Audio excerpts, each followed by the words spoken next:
various contracts. Yeah. Signed as a young, foolish man. How old are you now, Owen? 38. I got you for another 10 years. I just turned 38. It just happened. Just turned 38. Yeah. Wow, yeah. Happy birthday. Thank you. All right. Well, here at episode 565, we're going to celebrate Owen's 38th birthday. Congratulations, birthday, buddy. I think if we go back to like the first season, I'm like, I'm an old guy. I'm like 24. I'm like, you poor idiot. What are you doing here?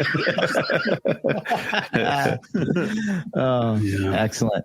So in this episode, we're going to be talking about pygmy pythons, anthill pythons, Antaresia prothensis, the smallest python species in the world. There was a cool picture. I don't know if you guys saw it. I'm sure you saw it, Justin, but Matt Somerville posted up a baby Owen Pelly next to a baby pygmy python. Yes. Oh my God. That was Quite the contrast. Yeah. That was so cool. It's fun doing that with, like, I mean, obviously olive python and a carpet python, and you're like, I did it kind of last year with olive pythons and roughies, but it's like, keep going on the scale. Like, I'm here, but you can keep going. So yeah. Owen Pelly is the biggest python in Australia, right? I got that. I thought, scrub, maybe. Man, you're scrubs. Scrub, maybe. I guess scrubs just don't exist in your mind. Maybe. I think they get longer and King Horneyes? heavier body. King Horneye versus but it's close. I mean, one of the bellies are long. One of the. They're just One really of the. thin. Yeah. Oh, it's like an anaconda retic kind of. I think so. It's still a big baby. It's a huge baby, like, especially compared to an anthill. My God. Yeah, I'd like to see the comparison between a King Horneye and Owen Palensis. Yeah, that'd be an interesting. Yeah, that would be cool. Just line up all the. Just line up all the babies. Just line up all the babies, all in one picture, all the different species. We'll just scale them up. I think my buddy Steve hatched. Well, he hasn't hatched out Owen Pellies yet, but he's got King Horneye, I believe, that he hatched out. I think so. Oh, wow, that'd be cool. Like it. But who better to talk pygmy pythons with the Antaresia King of the U.S.? There may be a book somewhere with his name on it. I don't. Yeah. Well, he has. He's very successful with breeding them and keeping them and getting them going, and all the difficulties that people may run into. I don't understand why. Maybe I do, but I'm trying to kick it into where they're more popular because it's like a tiny python that you can put in like a naturalistic setup, and you don't have to deal with the whole, like you can have a really cool setup with and it take up a decent part, but it's not like you have to separate a room in order to keep this thing, I blame Owen. He's why? What did I do now? I was saying how difficult they are. I mean, I failed miserably when I tried it. These colubrids that like, right? You have to spend with the pygmy. Frogs. Hey. We know where his boundaries are now. Yeah. Listen, I'm a colubrid guy that pretends to be a python guy. Exactly. Yeah. But so we're going to talk about that. Owen, before we do that, do you have anything going on? Anything? How was the show? Didn't you just have a show? That we already did that in the last show. We covered that in the last show. I can't remember. But I do have to make an announcement. I messed up. Nipper is at 13 rattlesnakes. I refuse to acknowledge those changes. No, he's still at 6 until he proves it. Yeah. He has to do it all over again. He does. It's a shame. I don't see a photo of him with the rattlesnakes, like, kind of like that. He has to have photographic proof, and also today's newspaper with the rattlesnake in order for it to be accepted. Yeah, he needs. I got a message from him. Yeah. I got a message from him this morning. He's like, after I got you to the top of the Grand Canyon, this is how you treat me. You to die. I did promise them that I would say thank you. I think I said thank you multiple times. I think I did. I'm pretty sure I did. And I'm like, I said, what did I say or not say? Whenever Rob or Nipper send me a message after a show, I realized that somewhere we said something wrong, and they're like, how do you think I feel when they're like, we weren't in this spot, we didn't do that, we didn't see this species, where it's usually they're messaging me going, how stupid are you? Like, you got these animals? What is wrong with you? Or, you moron, you're gonna die. Like, yeah. But, so that's my news. 13 rattlesnakes, not 6. I forgot about the Arizona allegedly where we popped out. Your Arizona trip, you found what, 1? No, we found on Atrox, 4, which 5. We'd already gotten Atrox, so it's like that's just adding insult to injury. It's like you found the club. I found the club and I found the Willardite. There you go. I found the Willardite. Don't take credit for that. I'm sorry. Apologies. But you saw the several glorious months, I was above them with that, and then they went to the same freaking spot and found them all over again. So yeah. At the murder house, right? That's what we're talking about. It is a terrifying place. Yeah. Don't go there. It's not good. I think the only other 2 things I have is Ryan Young. He hatched out some Pop-One pythons. So there you go. And then Carpet Fest. I think it's the 10th. Are we at the 10th, the 11th, the 12th? Which one are we at, Owen? I lost track with COVID. Yeah, I started in 2012. But we missed 2 years because COVID. So this would, I guess, be the 10th one. This is the 10th. Okay. I'll have to go through the T-shirts because I think we didn't do a T-shirt last year, which throws me off. So yeah, we did. We did? Diamond Python. Yes. Shit. Remember, and it came out green. Yeah, I didn't order the green diamond. Yes. Python. All right. Yeah. Where is that shirt? I have one. I'm like, wow, that didn't work out well. So this is why we should do our own devices. Exactly. But yes, sometimes Carpet Fest. Carpet Fest is September 14th in Warminster, Pennsylvania. Yes. Which is Eric's house. Yes. The same rules of all Carpet Fest apply. You have to bring food that is ready to eat, or you have to make it ready to eat. And you are not allowed to bring any animal under any circumstance. God damn it. Okay. No. Because there's always several people a year where it's like, no, last year. Yeah. What?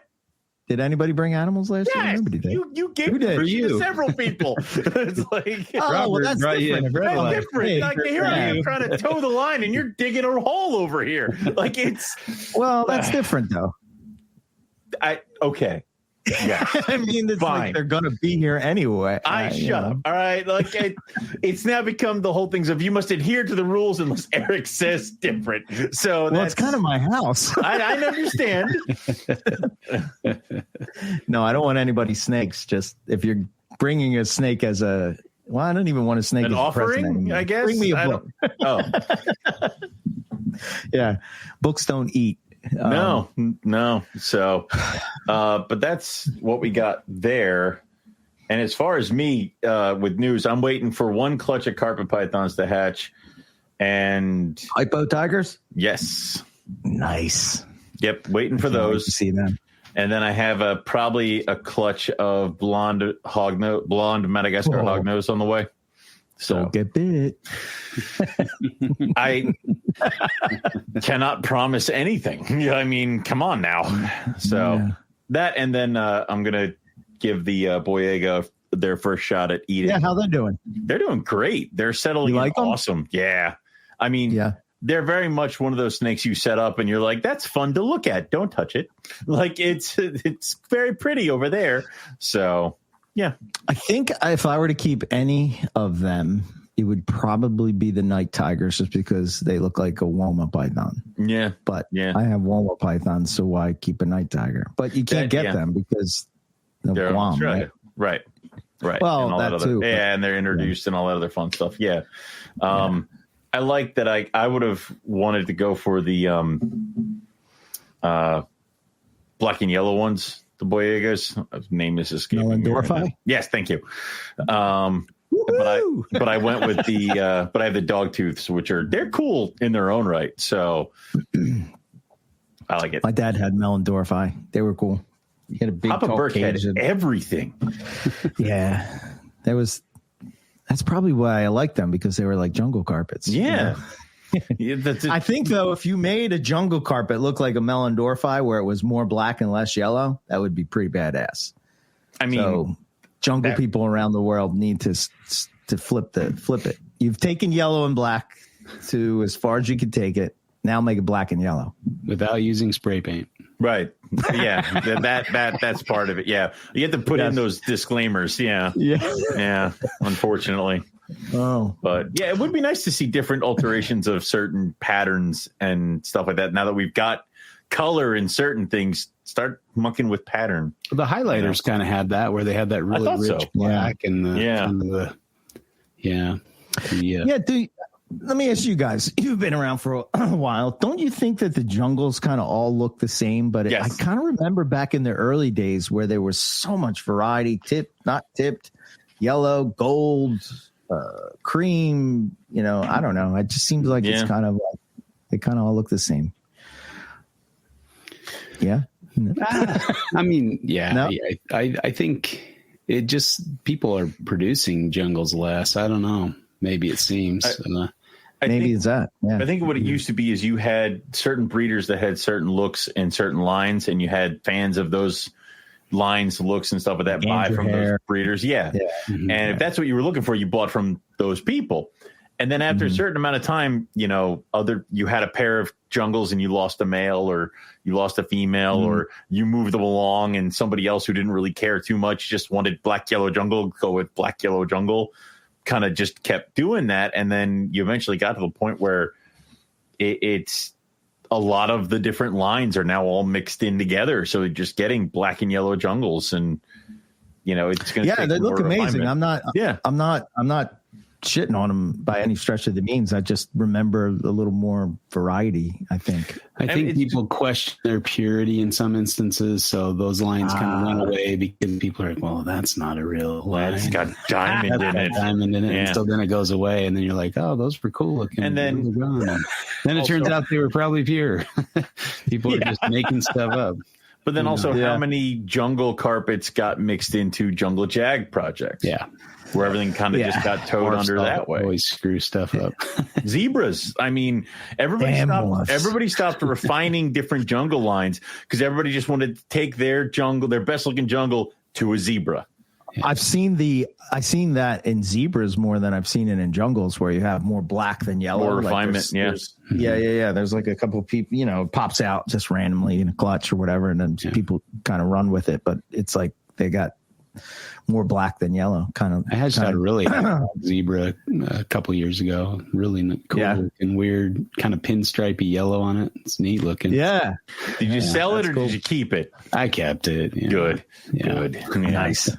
Cool. Well, we're not here to talk about jungle carpets. No, I'd have more to contribute if we did. Yeah. We're talking pygmy python. So let's start at the beginning. Like, tell me, Justin, how did you get into pygmy pythons? What did you learn about them? Like, how did you first hear about them? All that kind of stuff. This goes back to the Pleistocene, where you wandering around the Pleistocene. I mean, damn, you look good for. I mean, I don't. No, so my first foray into pythons was actually a children's python back in 99 or 2000, somewhere around there. They were hatched in 1998, and incidentally, they actually just passed away last year. The female passed away last year, the male the year before. So they were, over 20 years old. And, But so that was kind of my first breeding project as far as pythons went. It was the one I could talk my wife into because it wasn't big, and and they were cute little babies. So and they were actually produced by the Barkers. I bought them directly from the Barkers, if I recall. So they were red desert phase children's pythons, and really nice line. I still work with that line today, and I've got several breeders from that line. But after having success with those, I got into the Cape York Spotteds and bred those a few times, and then I thought the Antaresia are pretty doable, so let's go for some pygmy pythons and some Stimson's pythons. So a friend was getting out of Antaresia, and he was getting into ball pythons during the kind of that the ball python, the big, what do you call increase, it? Exponential phase of ball python breedership. And so he was willing to trade for some ball python morphs that we'd produced. So I was partners with Ben Morrill back then. And so I talked Ben into letting us trade some ball pythons for some pygmy pythons, Stimson's pythons, some granite spotteds, and something else was in the deal. But this was Sterling. I can't remember his last name, but and this was back in 2009. So that's when I first acquired pygmy pythons, based on the success of the children's and spotteds. And so I got them then, and they were, I believe I got adults from him. I got two lines out of the deal. So I got Lazic line and Patterson line. So they're named after Don Patterson. I think there was somebody in the U.S. brought them in. They swam to the U.S. and somehow they got here. Yeah. Something like that. So I think that's the reason they call them the Patterson line, is because they sent some up to Don. Don bred them, and then they're up there, and then they came. So they didn't want to put their name on that. Got it. Okay. Line. Maybe, I don't know. I'm not sure the real story, but I've just heard some kind of whispers and rumors, that kind of thing. But so I bred them. They were pretty straightforward, bred just like children's pythons for the most part. The babies are a bit smaller and much more frustrating to get feeding. Children's pythons are pretty easy as far as entries you go, as are most of the rest. The Western stems are a little more challenging, or at least they used to be when I first started breeding them, but after successive generations have become easier. And sometimes the pygmies will be easy, and other times they are just maddeningly insanely difficult. Yeah. Wants to live. Yeah. I talked to Casey Lazic about him. He said the first year he produced pygmy pythons, they all ate pink mice, like no problem. Like they were easy. And he's like, what's everybody's problem with these things? Like they're easy. And then the next year they wouldn't touch a pinky, and he had to feed them lizards. And he was just like, this sucks. Yeah. So they can be very challenging if they want to be, but sometimes they take to pinkies, no problem. I haven't found a big trick that works every time with pygmies yet. Hopefully I can do better. I don't know. I always, I kind of get in that, I've done this, I've been here, and then, I screw up, and, somebody throws a wrench. They can be a little bit of a challenge, but, that's kind of how I got started. Do you have a big group of them, or you have what do you have? Yeah. So that's right now I've only got the Patterson line. So I learned a hard lesson. I sold all the babies because they were going for good money, and, had them all established and that kind of thing. So I was all excited and sold them all, and then sold them all the next year. And then I lost my Lazic pair, like for something happened. Can't remember what the deal was. This was a while back, but I came in, I think the female had killed the male or something, and then she ended up dying as well. I think she tried to eat him or something. I can't remember, but they ended up dying. So no babies left. I had no holdbacks from that line, just to say live forever. And I ended up, losing that line. So I learned my lesson, and then started holding back a Patterson line animal. So now I have a group of probably 3.6 around there. Some of them are still young and coming up. I had 2 females lay this year, but I was out of town for one of the clutches and crashed. Female, she's laid for me before. My oldest female kind of stopped going, so she's just kind of a pet now. And I sold my old male to somebody that needed a female, and that was one I was willing to let go because my female's not breeding right.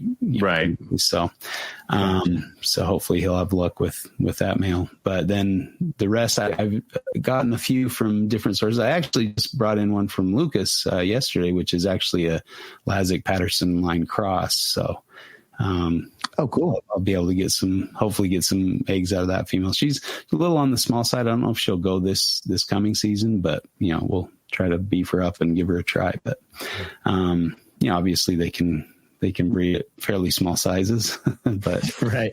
Usually they have very small clutches and they're very small babies often when they're first year, everything's breeders. Small. Yeah. That's weird. That was that second female that went for me this year was a very smaller female. And so, the eggs I got from her mostly were slugs. And then there were a couple good eggs, but she didn't wrap them. And so they were just desiccated in the cage. I knew she was probably close to laying, but I didn't think to have somebody check on her. I thought she'd just wrap them up and I'd come home and have her all balled up around a beehive little thing. Yeah. A bunch of crap spread around. She was, incubating the floor. I don't know if you've ever seen that where they just curl up they're flat and they're flat and just under the substrate. And you're like, nice job. Yeah.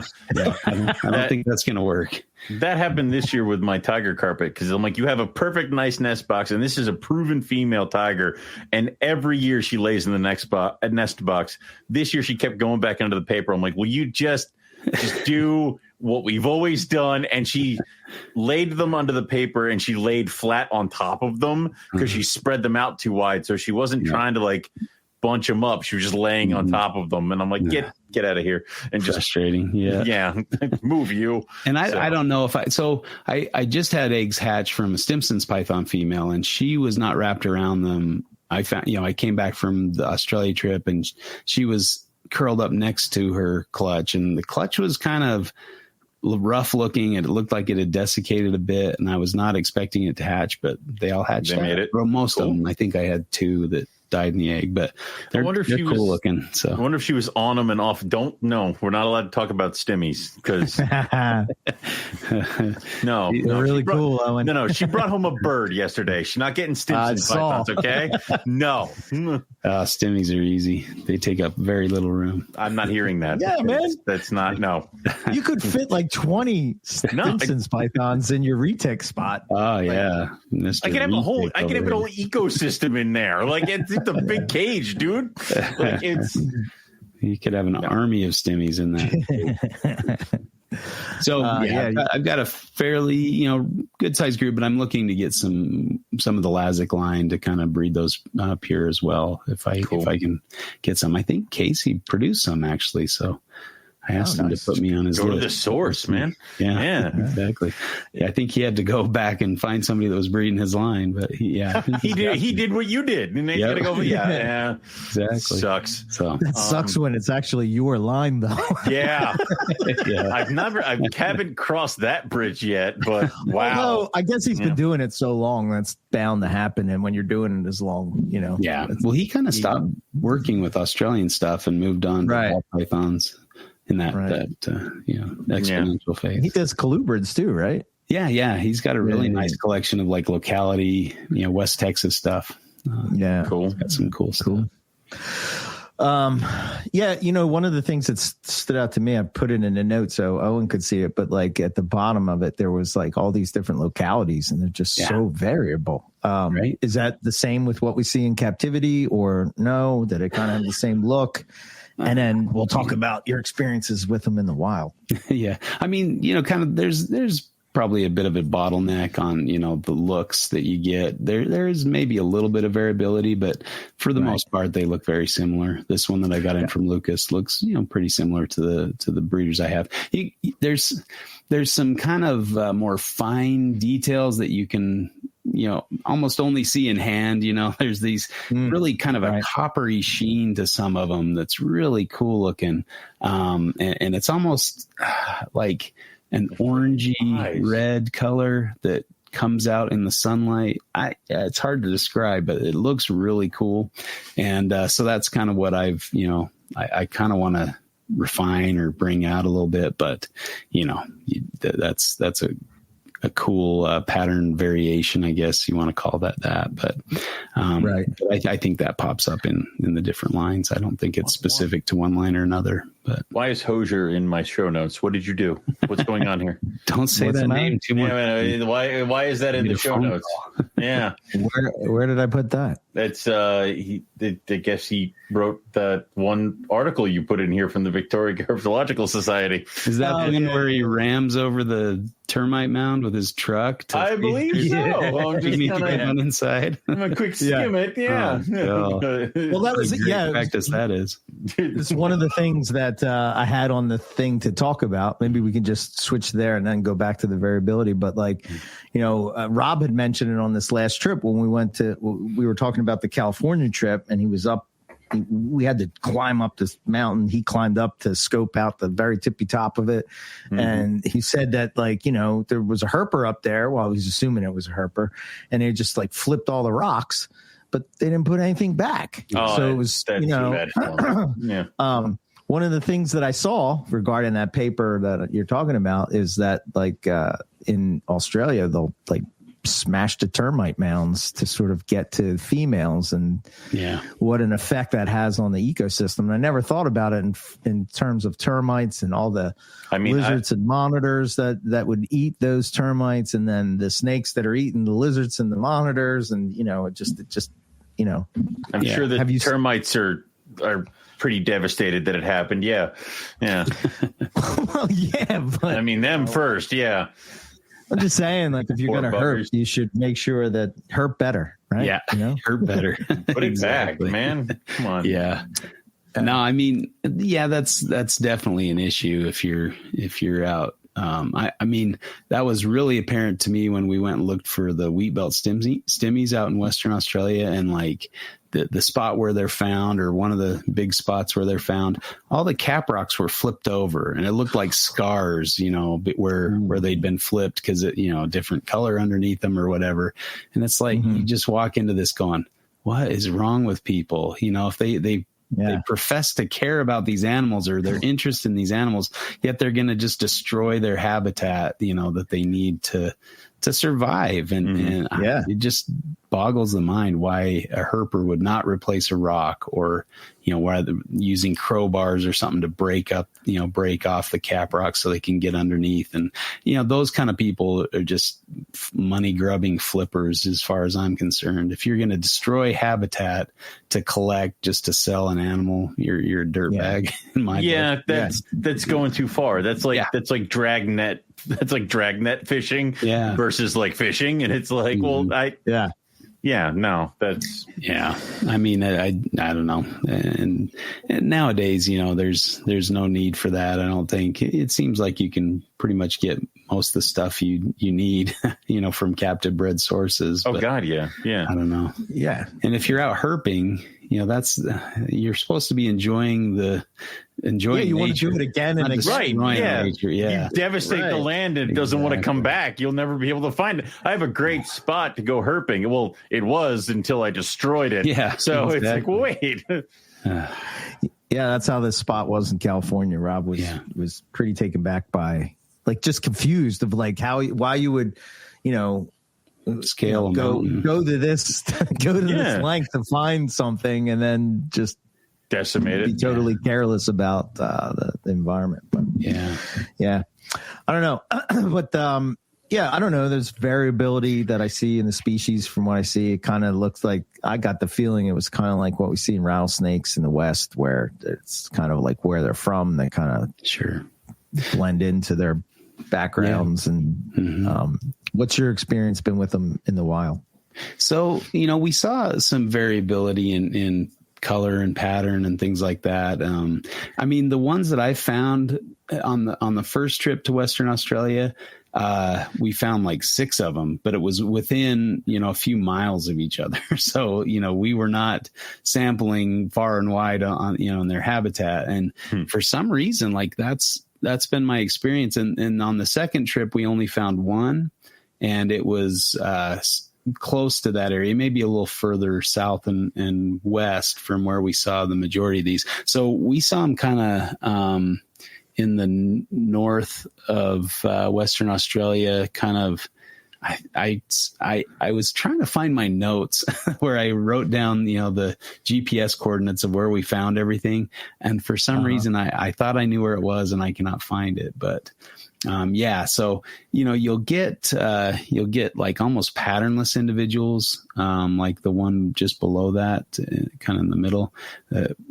Something like that, where it's just has very faint or slight, spotting, versus others, like the one that you had up there that are, a little bit more patterned. You can see the blotches and things like that. Now there is some ontogenic changes in pygmy pythons where you get, the juveniles are very boldly patterned. You can clearly see, the light and the red and the white areas kind of thing. And then as they mature, they kind of fade out, similar maybe to a children's python where they kind of lose more of the pattern maybe. So that might be part of this where we're seeing, patternless, but I do think there is, kind of something to that patternless look that may be part of the range of morphotypes of pygmy pythons, because you do see some localities that have pretty heavy patterns that are lighter, have a lighter background color. So I think that there's probably they're not like carpet python variability. They're all kind of a rusty red color, or that coppery color, just to blend in with the red rocks of Western Australia. They come from a fairly limited range, focused probably in the Pilbara for the most part. I don't think they get too far out of the Pilbara area. So, and that's it's almost like just these red pebbles everywhere, like the ground is just covered with these little rocks, these red rocks. It's kind of a cool, different kind of landscape than I was used to. And then spin effects and that. So that, at least where we found pretty heavily was in an area like that, spin effects and just these red rocky pebble type substrate. Are they on like is it like a talus slope type of rocky outcrops that they're on, or is it like these little mounds that are in the middle of like the spinifex bushes scattered throughout? Yeah, I believe they'll use the rocky outcrop, or kind of a talus slope. But I remember watching a video of Brian Bush where he was lifting up these some kind of cement, like, I don't know if it's cement waste, just kind of these oddly shaped cement slabs, and he was lifting them up and finding pygmy pythons under them. So I guess that, they'll utilize under rocks and under things like that. Probably in their more natural habitat, they're under rocks or in rock piles or in rock cracks, crevices within between boulders and things. And I think people have found them in that kind of habitat, but they tend to prefer kind of more rocky areas. So gotcha. the termite mounds, is that just for young ones and like egg incubation, or do they also kind of live in and around termite mounds? Like, is that included with their kind of? Yeah, they definitely make use of termite mounds, and to what extent, it's hard to say. You'll have to ask Hoser, because he smashed. I haven't smashed any apart. Yeah, I'll have to go smash a bunch next time and see what. How many of you are in here, and what stage of life are you at? Like, exactly. I got it. Yeah. But I mean, termite mounds are very nicely temperature controlled by the insects, so they build them such that they stay a fairly consistent temperature. They don't get too hot, too cold. They have humidity, so there's a nice humid environment in there. And then lots of geckos and other lizards like to live in them as well. So you've got a ready food source. Yeah. So pygmy python can kind of find everything. It's kind of a nice penthouse suite for a pygmy python if they can get their way in. I guess that's the other challenge is they need an entry hole, and maybe a monitor lizard or something digging it to try to nest or find food or something like that. So they have to be able to get inside, but the insects will, the termites will quickly plug any holes and repair any breaks in the wall and such. So I don't know if if there's pygmy pythons that just get trapped in a termite mound and spend their whole life in there or what. But I guess that's a possibility. But they would probably fare okay. I don't know about water. If they need to drink much in the wild, or if they're in a kind of a humid microclimate, if they'll be okay to kind of survive in there and get their moisture from their food. Yeah, I don't know. The Pilbara is pretty, it's a pretty harsh desert as far as, when you're outside of the water-filled gorges. I mean, there's like permanent water at the bottom of some of these gorges. That's fantastic. I mean, Carragini is the most beautiful place on earth as far as I'm concerned. It's just a wonderful spot. I'd like to get back there someday soon, but so, pygmy pythons live down there. So, they've got the, water course and big rocks and things like that. So, I haven't found them that. And I've only found them so far, road cruising. So, same happened to kind of see. Yeah. The one we found. Yeah. Yeah. I'm counting it. Yeah. We didn't find it. It wasn't a pygmy, but it was in the shut up. It was in the whole thing. Yeah. Didn't you guys find a bunch of children's pythons? We only found two. Several? We found two. Yeah, we found a normal one, and then we found a escarpment, maybe. Yeah. That's high on my list to see both of those. I've only seen a DOR children eye, but yeah. So are you going on the October trip? I am. You are. Okay. All right. I am not. So, which means you'll find everything. You'll find everything. Thanks. No one belly python's going to fall on your goddamn head. Yeah. I'll take it. I'm sorry. Awesome. That was back to when we find the olive python, I'll be sure to send you the picture. I see and Pelly 2.0. I see them all the time. Fingers crossed. Okay, so road cruising's a good way to sort of find them. Out on the road. I guess take the miles I drove in Western Australia and divide it by the number of pygmy pythons. I mean, you want to be in the right area, and we did spend quite a bit of time in Carragini area as well as kind of up further north of Carragini and Python Pool and areas like that, and perfect habitat. And we were hiking, in the canyons and such, but just didn't get lucky enough to see one on the just hiking it. And I would love to see one hiked up, just getting. Oh yeah. Yeah. That's always more satisfying to find on the hike. Yeah.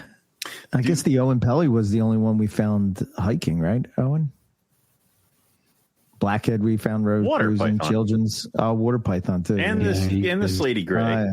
And the Darwins and the botanical gardens. Yeah. Never mind. You had a little help. And the water python in the botanical garden. Yeah.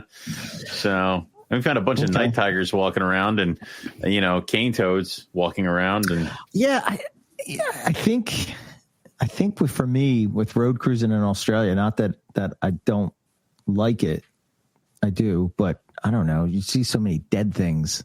That is the kicker. It's kind of a bummer. It's like no, traveled all this way, and there it is. There it is. I definitely need a little bit sooner. Yeah, I definitely need a Rob trip to us. So on the first, she didn't want me to hiking at night in the wilderness. She was like, "We'll go out there," but because she didn't want to do it. She didn't need to go out in case I got hurt or got killed by a snake or something. So she was a little nervous about that. So I'm like, fine, I won't go out. But then when I went with, dare she be concerned for your well-being and safety? Exactly. Yeah. Come on. Yeah. Bob and I chased the brown snake. Yeah, we hiked our wives night. later. Mm-hmm. Yeah, we hiked a lot at night. Probably more in the Northern Territory. In Queensland, it was more road cruising. It's a lot of private and developed land in the eastern half. Is there a lot of development in Western Australia, or is it the same deal? It's just lots of road. Yeah, I mean, just long road. I mean, one of the nice things in some ways are the mining roads, because they keep the mining roads pretty well cared for and, you know, smooth and such. And so they need to get in and out and get so they keep the roads nice. And then you only have mining trucks usually using those roads. Right. And so you can herp on those roads and they're fantastic. So, right. You know, that's the main roads that are likely built by mining companies. And you know, you get in the middle of nowhere and you have this beautiful road. Yeah, that's got to be a mining road, or they built this. And so, yeah. But, yeah, it's Owen, didn't you switch to driving when we drove on one of those rough roads and it was like that wasn't a mining road, dude. That was a crater of the moon. Like that was the drive down to that one place where there could have been a blackhead, and then it wasn't. Then it was cool. Now we get to limp our way back up, and then right when we hit the pavement area, where all the crap was gone, we hit the pavement. There was a lizard on the road, so we all bailed out. And of course, this lizard, there was like maybe 2 trees in the entire area, and somehow this lizard disappeared into thin air. Like we're all checking the trees, the bushes, in the sky. Where the hell does this thing go? So I remember that. Yeah, I think that no idea what it was. Yeah. Is that the putative yellow spotted monitor, or was it a Panoptes? No, I think it was a bigger monitor. It was bigger, I think. Yeah. Okay. I want to say maybe Panoptes. Is it Panoptes? Am I saying that right? Rob's just screaming his head off at the radio right now. He usually does when you talk about trips. I mean, because I have to keep we him have engaged. a tendency to. Hi, Rob. What do we like to embellish, tell a story? You know what I mean? Embellish, a little bit of embellishment. Why do you think the people are here? God damn it! Exactly. The mind is an interesting thing. It can really kind of change how you saw something, or how you remember it, or what order it came in, and other people like Rob that know that stuff. Yeah. Listen, he likes to go from A. But when you're planning it, exactly. In there. Yeah. Rob likes to go from A. If you're along for the ride. Yeah, I like to go from A to C, take a little dip at E, take a little kind of detour back to B, and then we'll continue on. Okay, but it is Panoptes. That's the big yellow spot monitor that's up there. Kind of. I think that was the one that we thought. I don't know. We don't know. I don't know for sure because I saw it, Keith saw it, and then you guys saw it from the back seat. But it was like I didn't see it. Okay, never mind. Rob may have seen it. Eric just knew excitement. Get out of the car, in the running around, with his hands waving. Yes. Is it a water buffalo again? No. So it's. Is it a carpet? What's going on? All right. I don't know what's happening, but I'm happy. It's got legs. What? Yeah. So. What is this crap? Back in the car. Right. Okay. All right. So their habitat is rough, right? I mean, they're coming from. Depending on where you're at, but it can be fairly, cold at night, hot in the day. Depending on the time of year, of course, nights can also be, warm and muggy. And I think they're not going to be out in the open too much. And I don't know, maybe that night we found, half a dozen of them in a short stretch of road was because, conditions were ideal and things were good, or, I'm not sure, but it was like all of a sudden we just started seeing them everywhere, and then back to none, and that was the only night that we saw any on the trip was that one spot and one night within a few miles. Gotcha. Similarly, we saw one stretch where we saw like a ton of knobtail geckos, and they were just everywhere. Like every 50 feet, you'd see another knobtail gecko just in this little stretch, and then all of a sudden they're not there. They're gone. Are knobtails on the menu for? Oh yeah. Okay, Pygmy pythons definitely start out as reptile feeders. They'll eat lizards. I don't know if they eat insects. I mean, I think it's pretty much just lizards, and there's plenty of lizards to choose from. We've also got a picture in the book of one peeling a lizard up off the road that had been smashed and adhered to the pavement, and it's ripping it off the street to eat it. So they will eat even dead, half rotten. So you see that, yeah. And then you have one that's like, I don't want that mouse. I'm going back in my tub, and you go to hell, sir. Like it's just like, dude, seriously, whatever. Well, when Casey was having the issues with where he was resorted to feeding lizards, he tried all the different tricks. He tried trying to get the pinkies to appeal to these things. And then he said, well, fine, I'll get a lizard. And he got a lizard and he threw it in there. And he said, before it hit the ground, it was eaten, like it was wrapped and taken down. Oh God. Oh, it's so dry. Yeah. Right. Like a piece of lizard leather that is jerky. Yeah. So it's kind of cool. And in that same, in Carragini, just north of Carragini, we were cruising along and saw a snake in the road, and it looked kind of weird. And so I jumped out and I'm looking at it. I'm like, what is that thing doing? It was a mulga, and it was trying to peel up a death adder that had been hit by the mining trucks or whatever, and was trying to peel it up and eat it. And so like we got out and I spooked it, and it took off, and went a little ways. I kind of saw where it was. So I got the snake hook and took the death adder over to it and gave it to it at the end of the snake hook. Took it and finished it off. It was really cool. I actually submitted that to Herp Review to publish that observation. So hopefully it'll get published here in another few months. Well, I mean, it's good that the DORs, don't go to waste, I guess. Yeah, I mean, I'd rather see that than. I mean, 100%.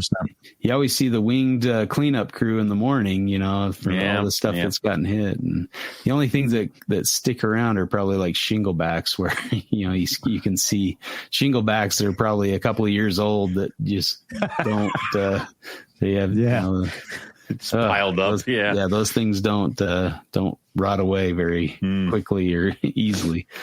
Yeah, those osteoderms tend to stick around. Stay around a while.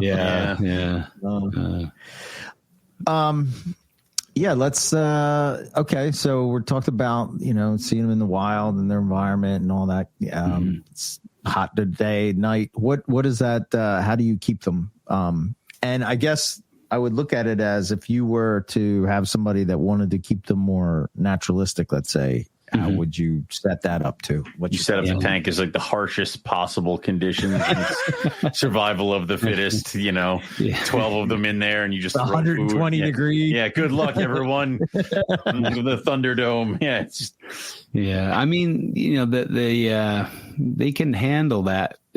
And again, they're seeking shelter and seeking lower temperatures when it's very hot out, or they're coming out on the road when it's a little cooler out, things like that. But, so, I usually keep them like a typical python with, hot spot, maybe 85 to 90, somewhere around there, depending on the size of the cage. And then, I like to, in my cages at least, use a light bulb for the heat source. And so, it can get a little toasty in the cages, but they have places to go to get away from that. And I pretty straightforward. They're pretty simple to set up. I like to keep mine on wood shavings for a substrate, and then large water bowl. Hide areas. I like the roof hides for the Antaresia as well. They tend to enjoy those. Really? Yeah. They use those? Yeah. I mean, the cages aren't very tall, maybe, 18 inches tall or something, but yeah, they like the roof hides pretty well. What size cage are we talking about for what size baby or snake? Yeah. So, I mean, my hatchling Antaresia and hatchling pygmy pythons are very small. They're like, 6 to 9 grams. I mean, they're tiny. And, wow.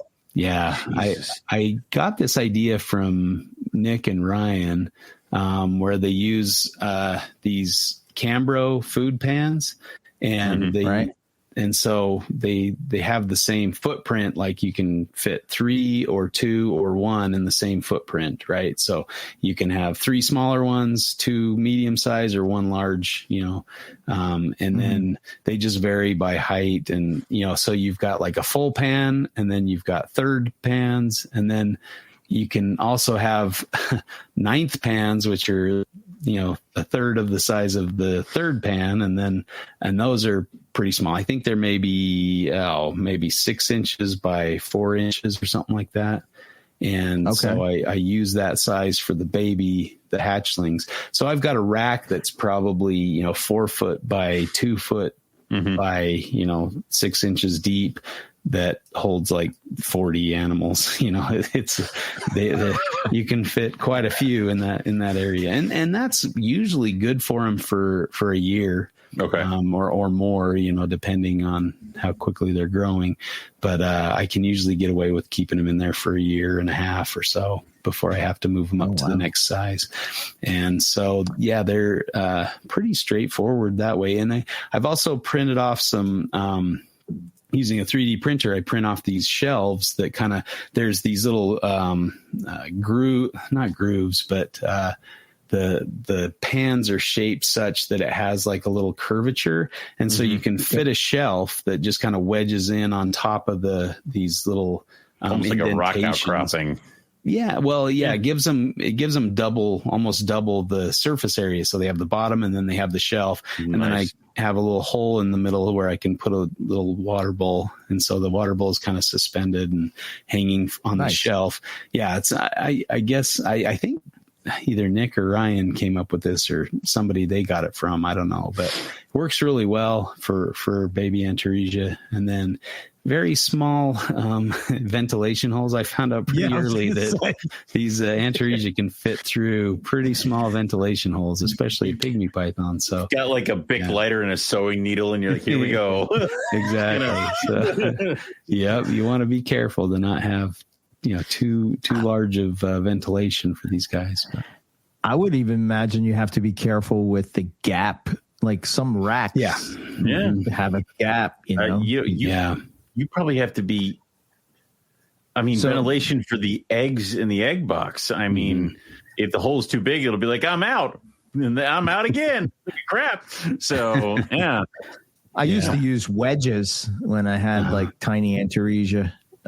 Just so it's kind of like close that gap, because I was just so worried about this gap. It's like this tiny little gap that I never thought about. And then it's like you get this tiny snake and you're like, oh shit. So would a reptile keeper that their wife describes as a bull in a china shop that got confused and excited at the same time be susceptible? Like, is this the right python for that person? We're not going to name any names of who that could be.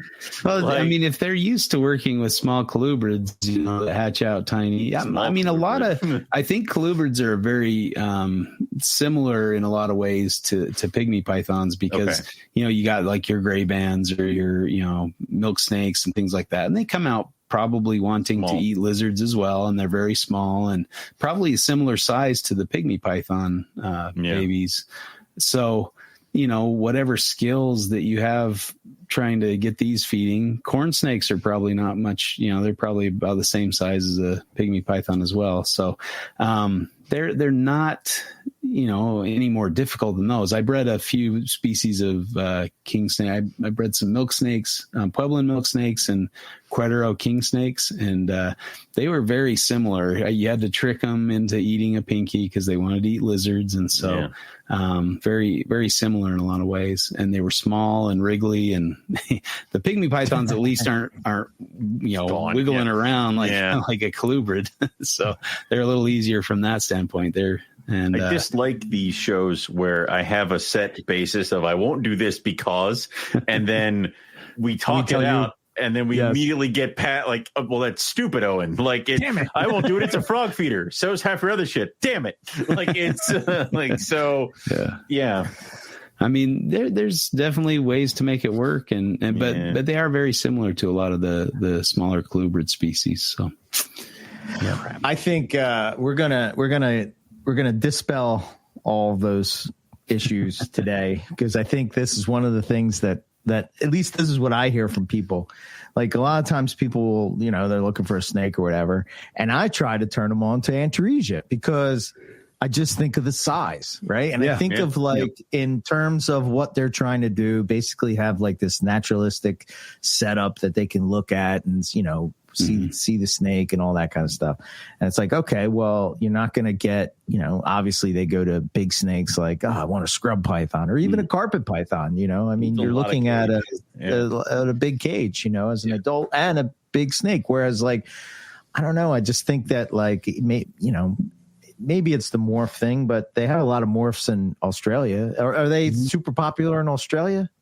I mean, I think it's always hard to make comparisons with Australia because they have 1/10 of our population. Yeah. So if you have basically the same percentage of people who are into reptiles or who want to keep a pet reptile or something, you just divide that by, 10 and you've got the number of keepers in Australia. So I Peter Birch, he's very good at, pretty much specializing on Antaresia. I mean, he keeps some other stuff, but the bulk of his collection is probably Antaresia.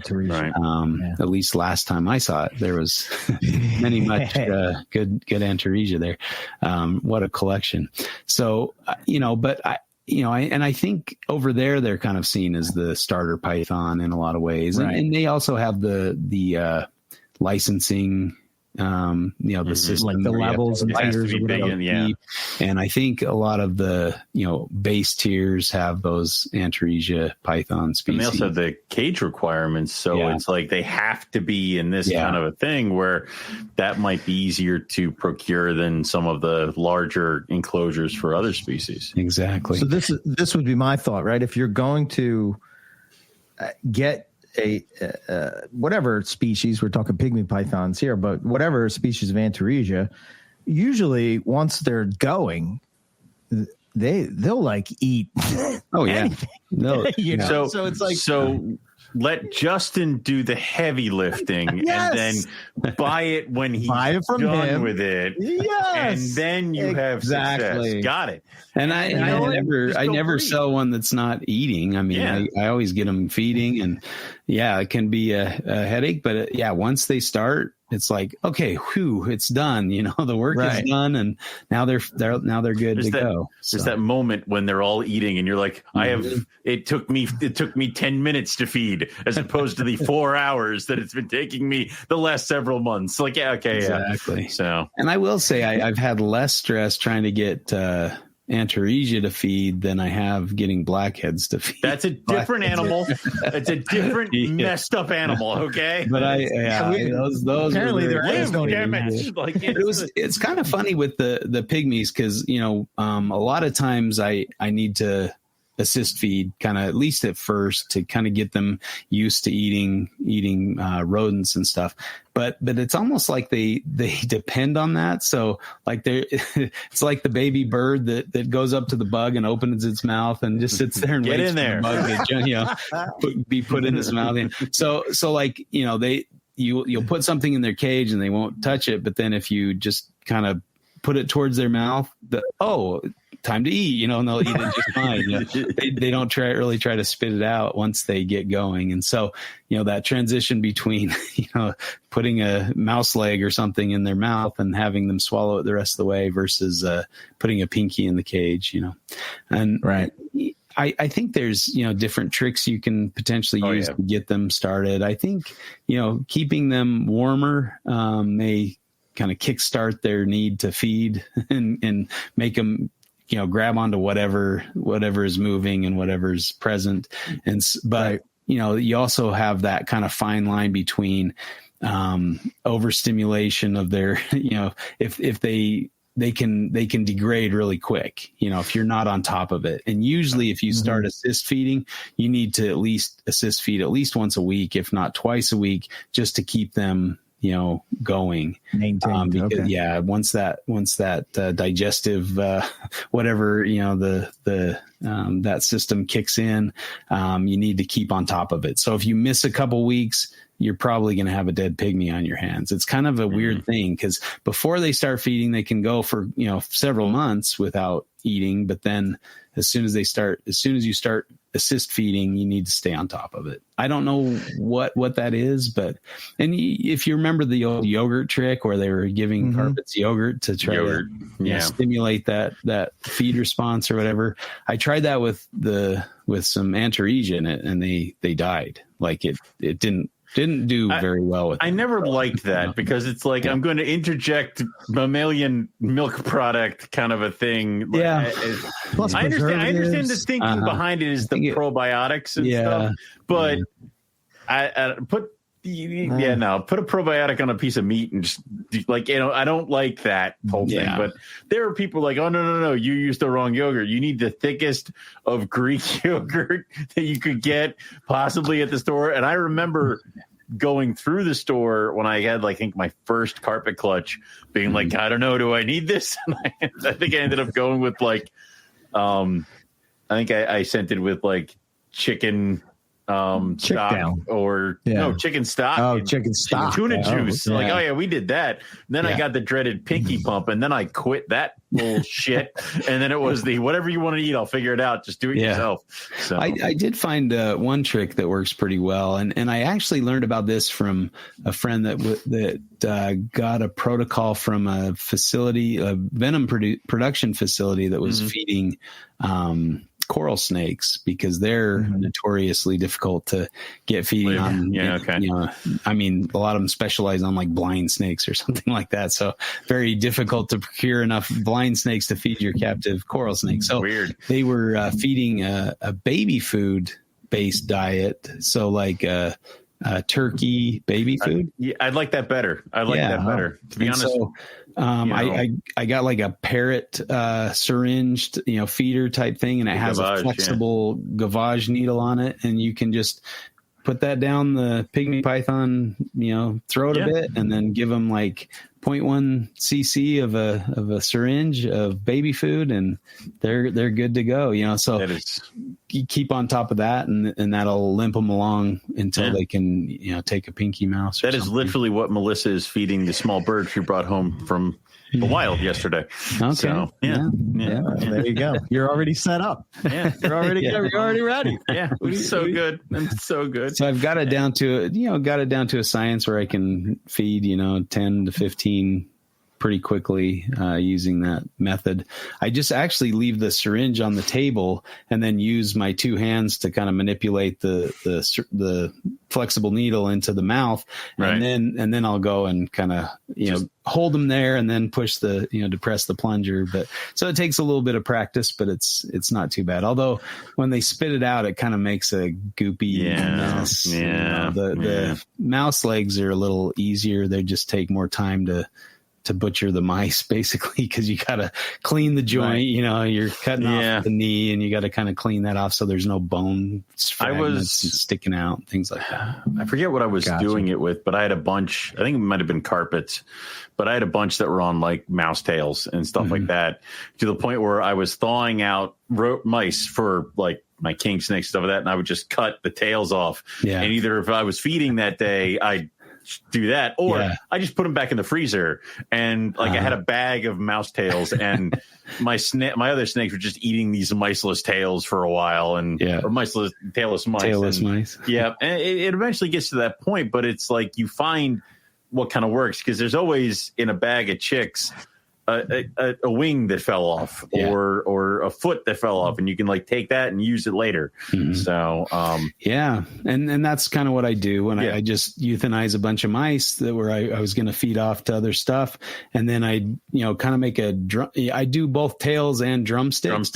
But the drumsticks have kind of that meat, and they have bone, and they have skin and fur and stuff like that. So it works pretty well that way, because they kind of get everything out of it, rather than giving them a pinky, which is basically a fat bag, fat bag and skin. But I prefer that. I prefer a mouse drumstick over a pinky, because that's just there's nothing. That's going to be the new trend in rodent. I mean, rodent you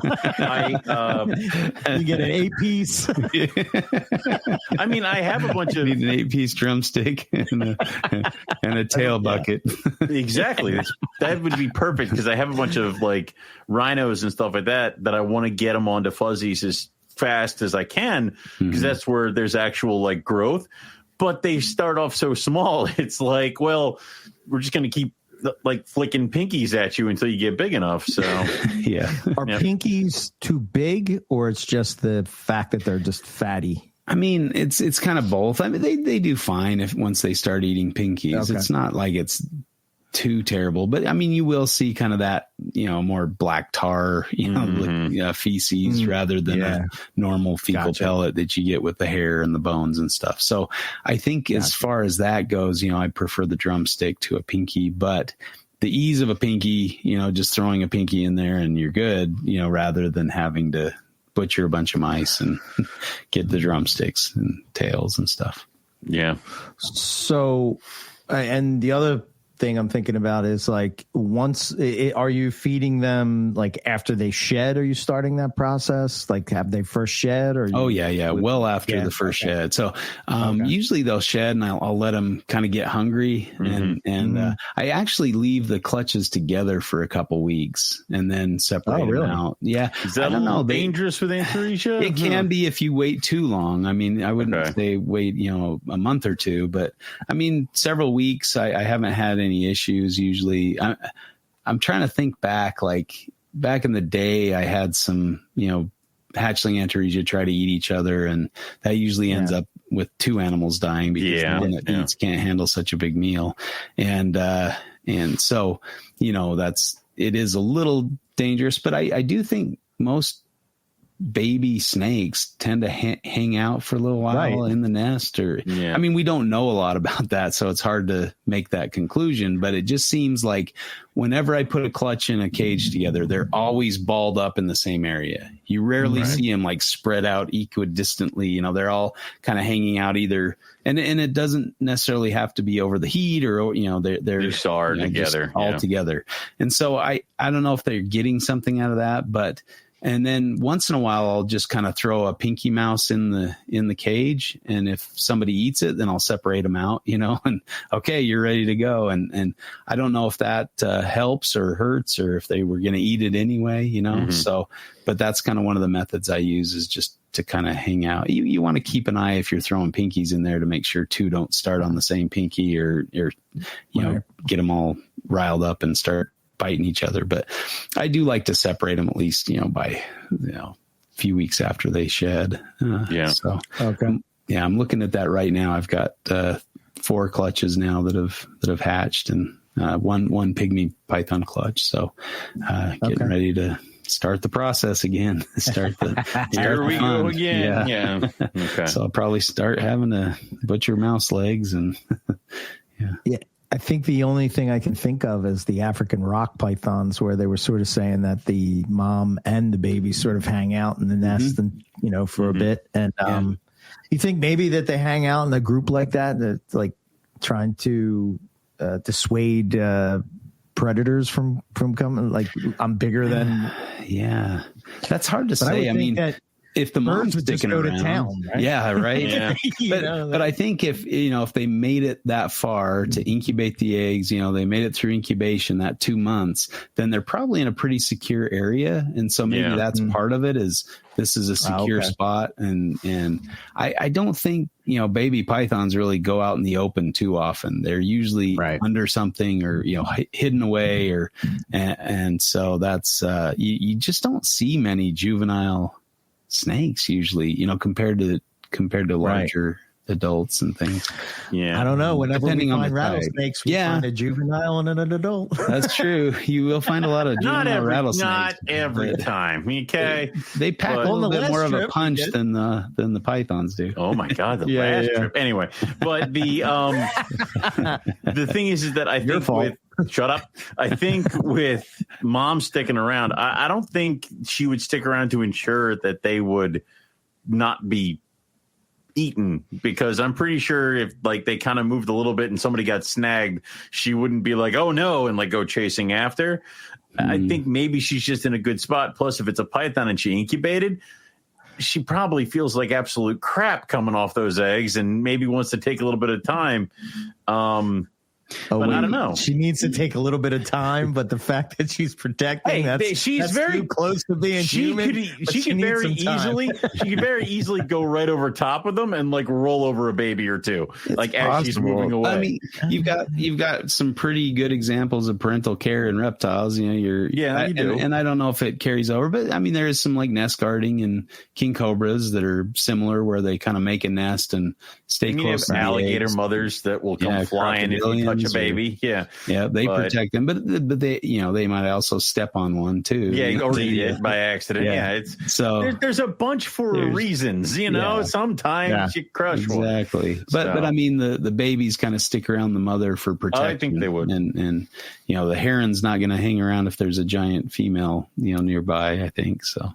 Yeah. I don't know if that's the same for the pythons, but I could easily envision that happening where they're especially if they're sticking around together, similar to, you know, like the timber rattlesnakes. They'll do that too, where the babies hang out, you know, with the females almost take turns guarding, right? Like, it's not even their own babies necessarily. And they'll, So, which is kind of fascinating. Yeah. So I wouldn't say it's, you know, it's likely that this occurs with pythons too, you know, where they've spent all that time, you know, hanging out with them, and then just to leave them, you know, vulnerable. I think a lot of nature documentaries talk a lot about that. Oh, now that the babies have hatched, off they go, crawls away, you know, leaving them to fend for themselves. Where, you know, that's probably set up in a film studio or something. Right. Yeah, trying to make it look like natural. And she's like, okay, and they just grab some random female and throw her on chucked her over there. The eggs, yeah.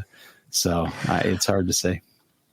So I think my question was, and I sort of ran into this the first time I tried to go around with pygmy pythons, and I think this is where I screwed up, is that like the metabolism for such a small snake is probably a lot faster than your typical baby python, right? Yeah. Okay. Well, and I guess that's the thing with small size. You have greater surface area, so you're probably going to desiccate easier. You're going to dry out faster. You're going to, you know, and then your meal size is smaller, so you might go through that quicker because your, you know, metabolism might have to be a little higher for the smaller size. But so I would assume you need to feed more frequently. So how do you judge that? Like, what are you looking at as far as like, oh, this one I got to feed it like maybe twice this week, or do you have situations like that?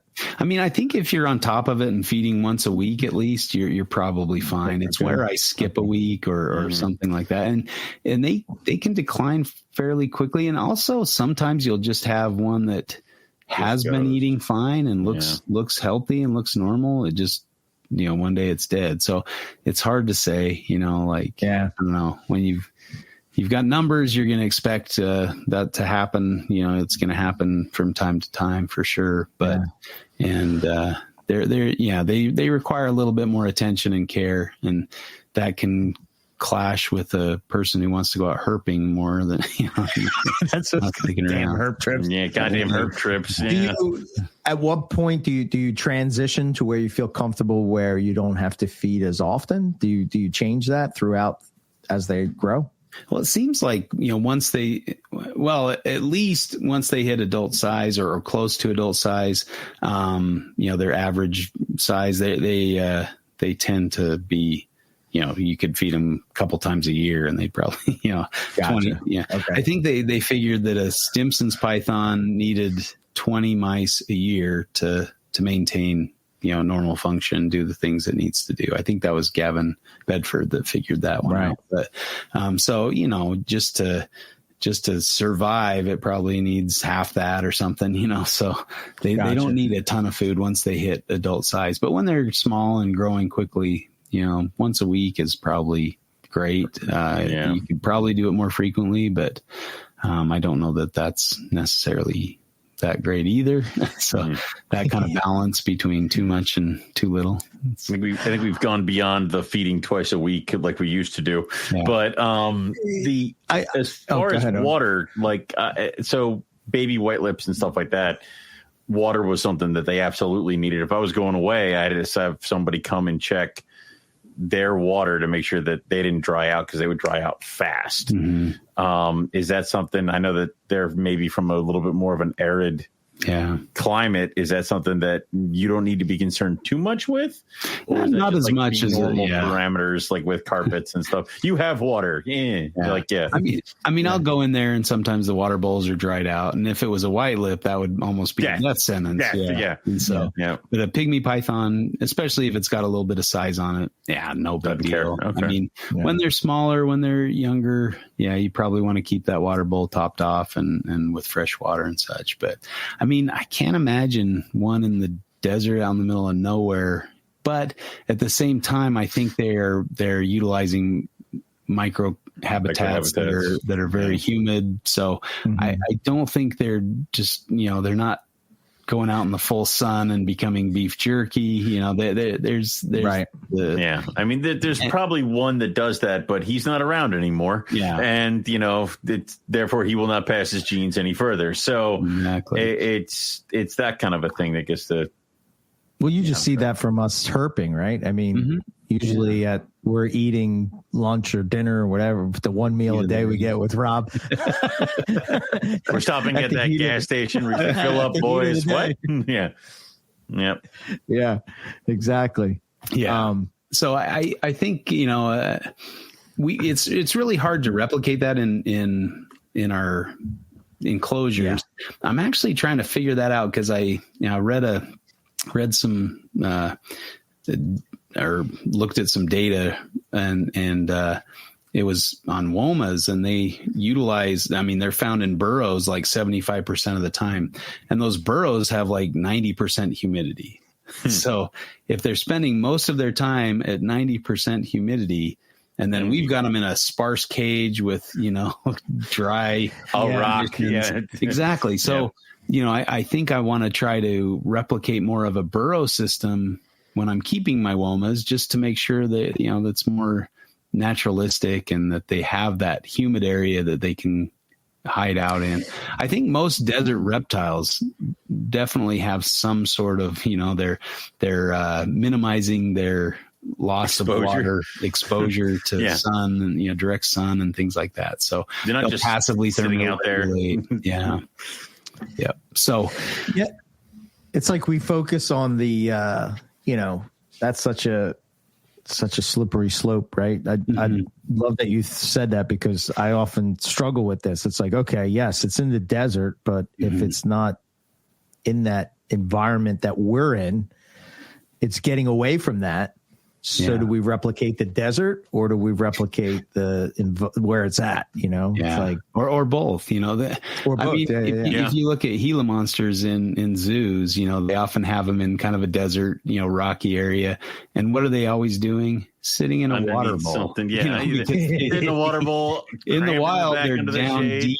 They're down under, and they're in a humid environment. So when they're in a zoo and there's no deep, crack to go down, and they're on exhibit and people want to see them, they're sitting in a water bowl because they're probably desiccating, sitting out, in the heat of their cage. And I think we do that to a lot of our animals, where we slowly, dry them out. And I think we could do better. We could keep better. Yeah. We can hurt better and we can keep better. It's like, it's the big monitor lizard. It's like, it should be at these temps because that's what the temps are. Yeah, but the temp it's at, it also lives next to a river, where it's like, and then it gets too hot, it goes to the river. So there's a lot. I had a big paradigm shift with Ron St. Pierre. I think was it on your show where he was talking about where he mists or fogs. The fog. Yep.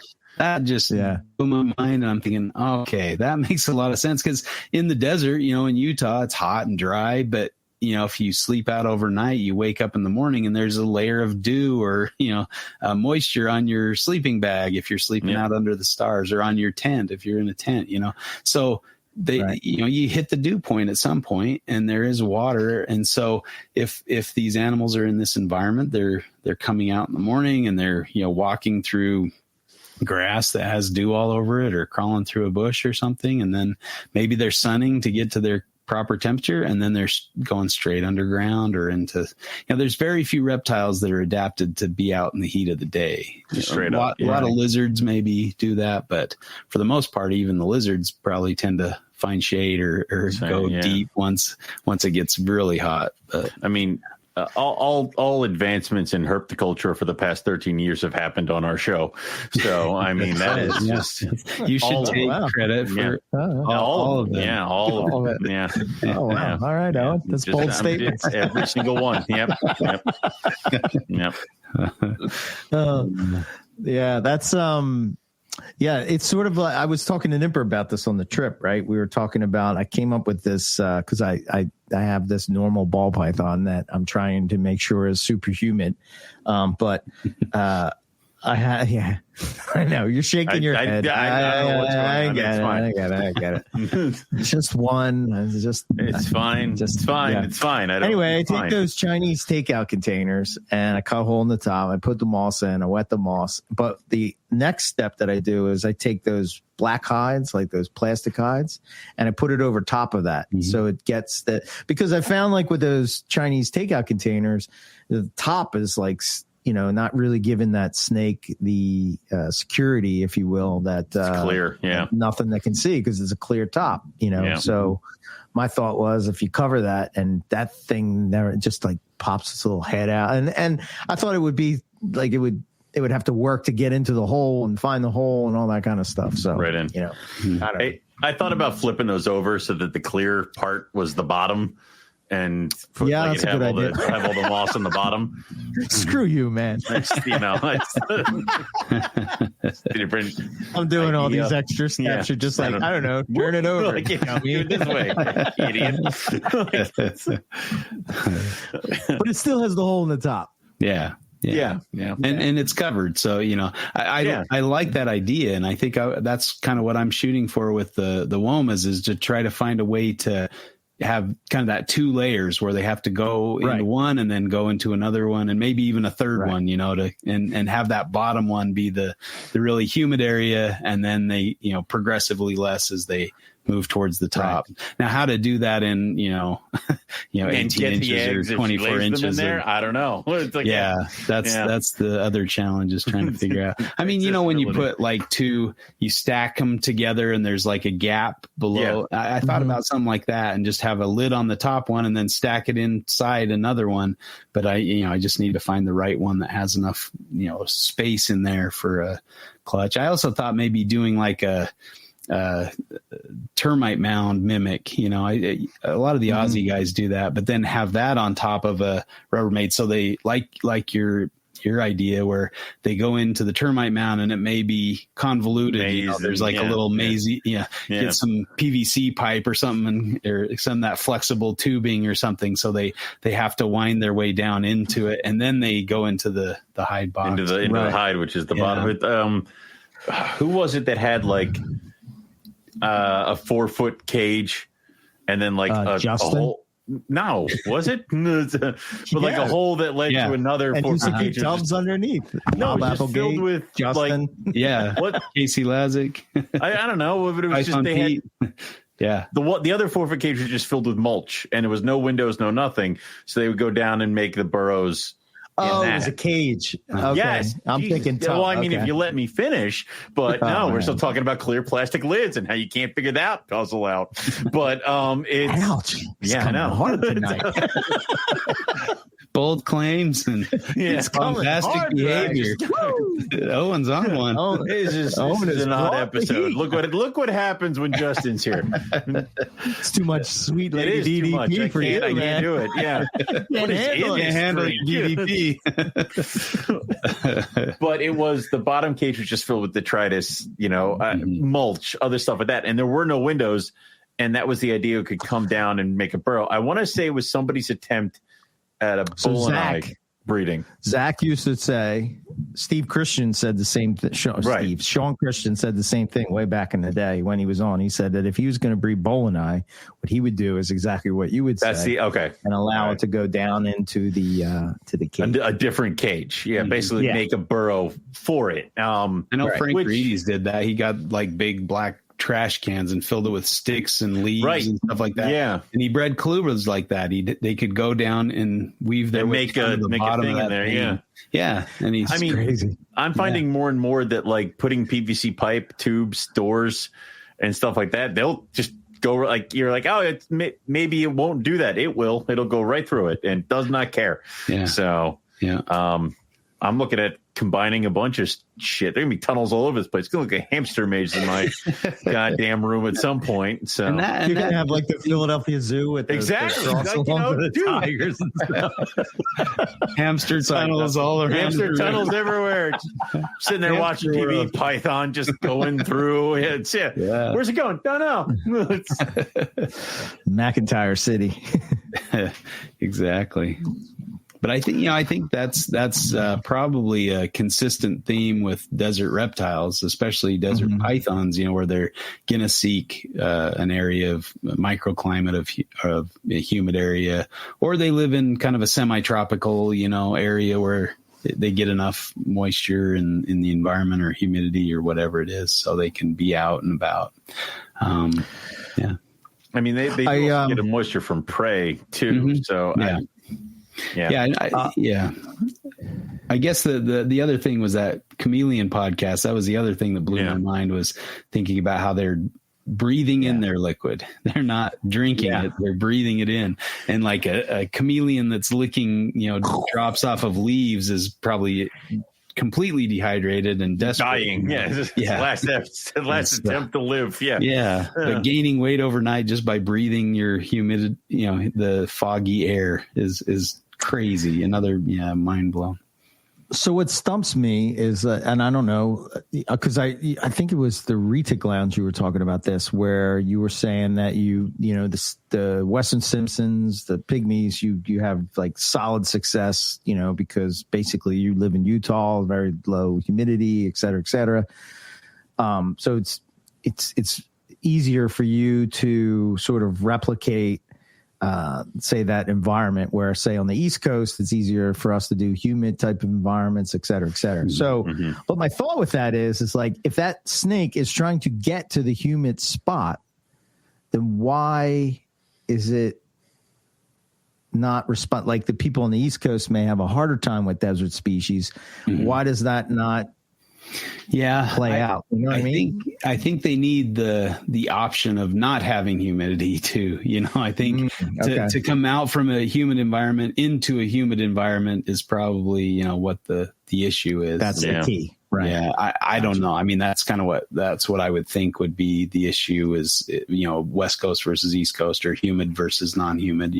My Ben's wife, she's from Virginia. When she moved out to Utah, she went, "Why are people spraying water on their grass? What is wrong? What's going on here?" It's like a foreign concept, to water your lawn. And, I don't think lawns should be allowed in Utah, but, I mean, that's the other part. Yeah. But, I think, the same thing, desert adapted animals are definitely adapted to that drier environment. And so even though there's still something that they're human, a humid microenvironment, they still need that dry air. That's what they're adapted to. And so if they don't have that option, then there might be problems. I think that's a big issue with green rats, right? Although Casey Lazick has good success with those in Washington, which is pretty humid up in Seattle area. So maybe he's figured something out there, but I don't know. He's got trash cans. Yeah. Right. That's exactly. Trash cans full of dirt. I guess it just goes back to that old cosmic octopus. There's just so much at play that, trying to replicate. It's just, Well, there's sometimes some people's setups work better, but then also it depends. Like they just happen to get those animals. Yeah, there's so many little things that could be at play at anybody's, setups or cages, that even the cages that they're using could be, could be a difference. For sure. It's hard to nail it down, and I think I would be amiss to say, oh, I figured it out. This is exactly why this is happening. There's a lot of factors at play, and, it could be the temperature swings. We get really good temperature swings here. You guys probably have similar temperature swings there, where it gets really cold in winter and gets really warm. So you don't really have, you don't have much of a challenge to get them down to those lower temperatures in the winter time. It's easier to ride the wave down and then ride it back up and to fight it. I notice as of now, though, it's like it seems like it's just like boom, summer. Yeah. Like right now, it's like 100 degrees. It used to be a wave. Now it's more of an elevator plummet. Like it is. I think that happens in the wild too. I mean, around here it was it was close to, it was up in the 80s, high 80s or 90s, and then the last 2 days of like the high's been 60. It's like just plummeted 30 degrees in within the space of a couple days. I always laugh when people bring their stuff out of brumation and they gradually, I'm going to increase the temperature 1 degree every day, every 2 days, optimal 80 degrees. In nature, it's just like, boom, it's, it's freezing. Now it's warm, cold. It's unbearable heat. It was warm. Freezing now it's cold again. Exactly. Yeah. Oh, yeah. Now it's going to go back down. Cold front through. And I think animals know. I mean, I went out herping today. I saw, very little, no snakes. I saw a few lizards running around, but I thought, maybe since the colder temperatures, stuff will come out. But I think snakes are really smart, especially in this area, because cold means death. And so, they're going to seek, that stable area if there's any kind of idea that the temperature is going below freezing. And it did get down. I think there was a frost warning over the last couple of days. So, it got really cold. And even though it was really hot just a few days ago. So yeah, it's kind of crazy. And it's supposed to get back up into the high 80s, at the end of the week. So it's just kind of one of those cold fronts moving through.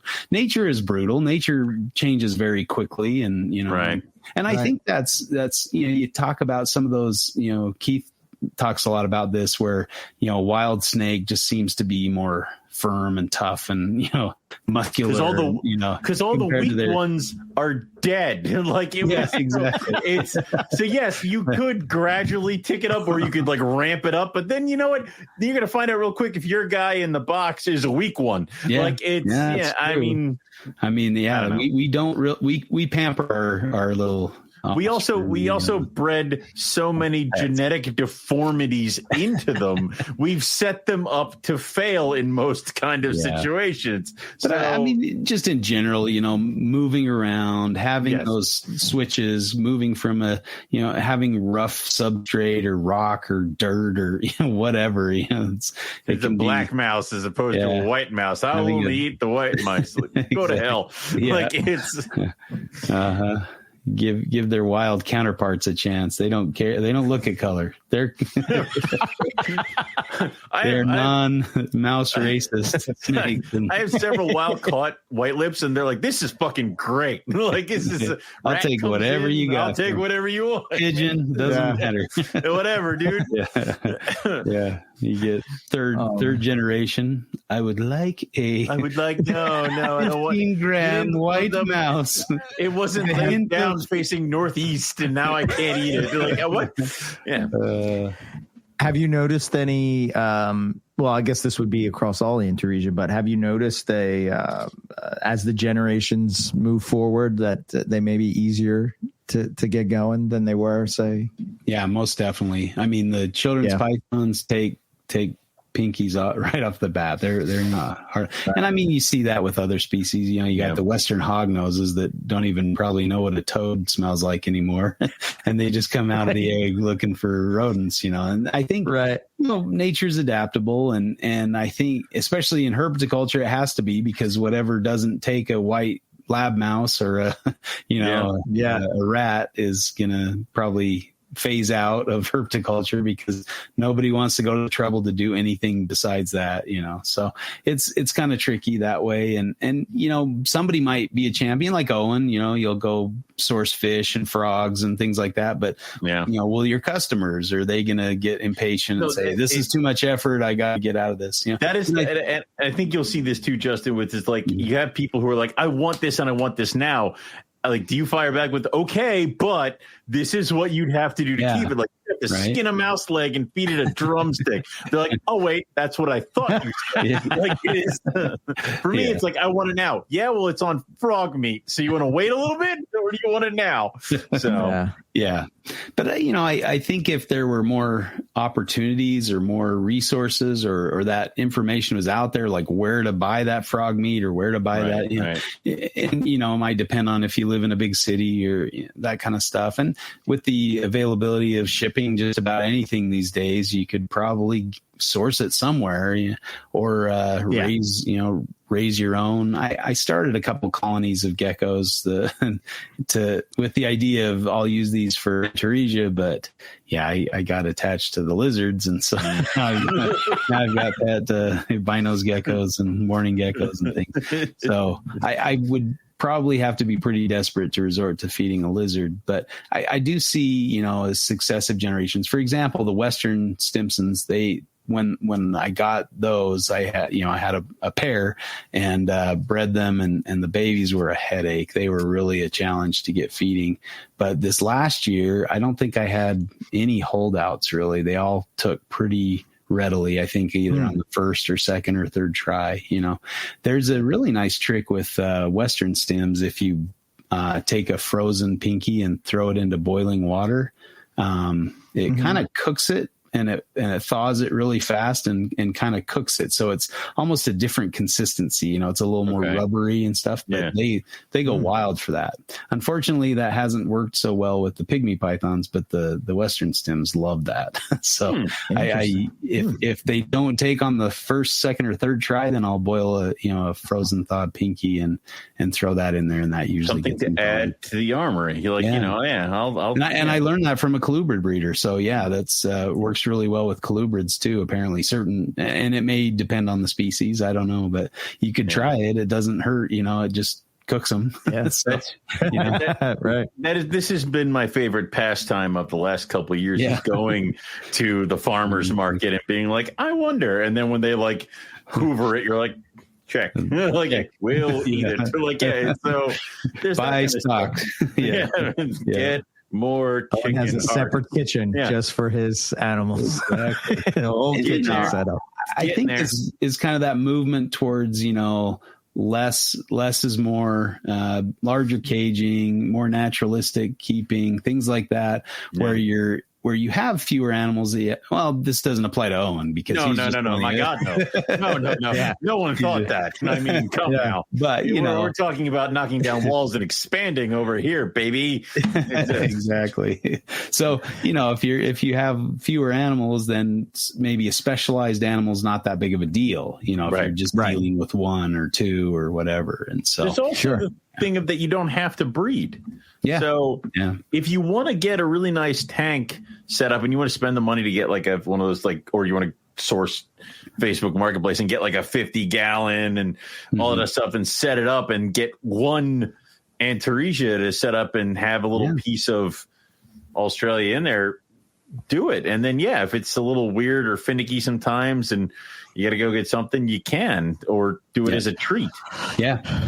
I was much more successful when I had a pair of children's pythons and I could bust over each baby and spend, now that you've got 60, baby Antaresia to feed, it's a little more, I need you to do this or I'm going to move on to the next guy. Let's go. Yeah. And so I do think, that if you, have fewer animals, that just definitely makes it easier on yourself, and you don't have to breed. I don't think the pyramid scheme of herpetoculture will really fall apart if people just stop breeding. Keep. I mean, definitely somebody needs to breed, but somebody's got to do something. I kind of like the idea. I think just overall that I don't know why that message wasn't put out sooner. And as far as just from snake breeders, right? Because you're selling to somebody that's going to potentially be your competition at some point.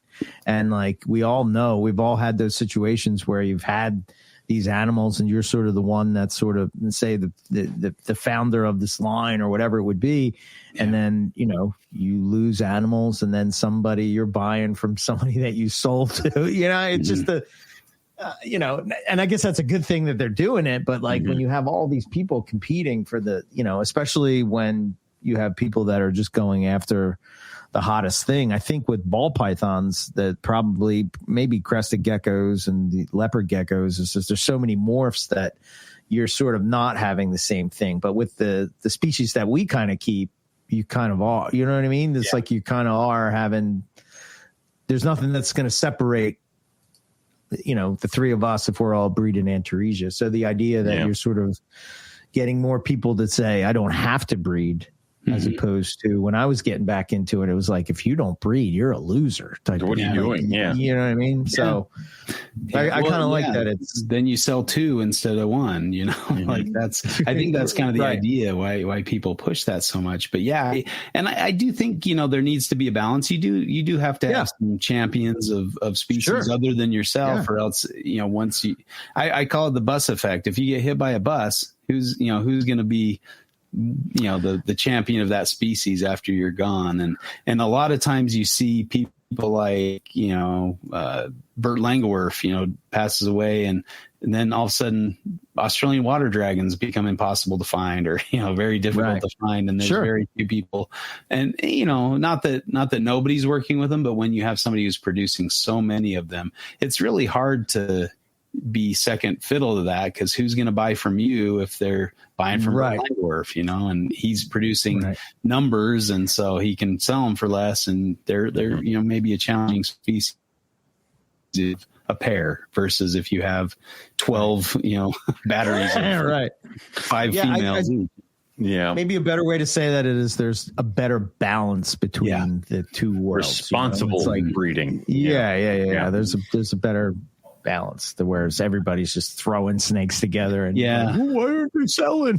Yeah, exactly. I mean, what is it? I could have paired 8 carpet pythons this year if I wanted to.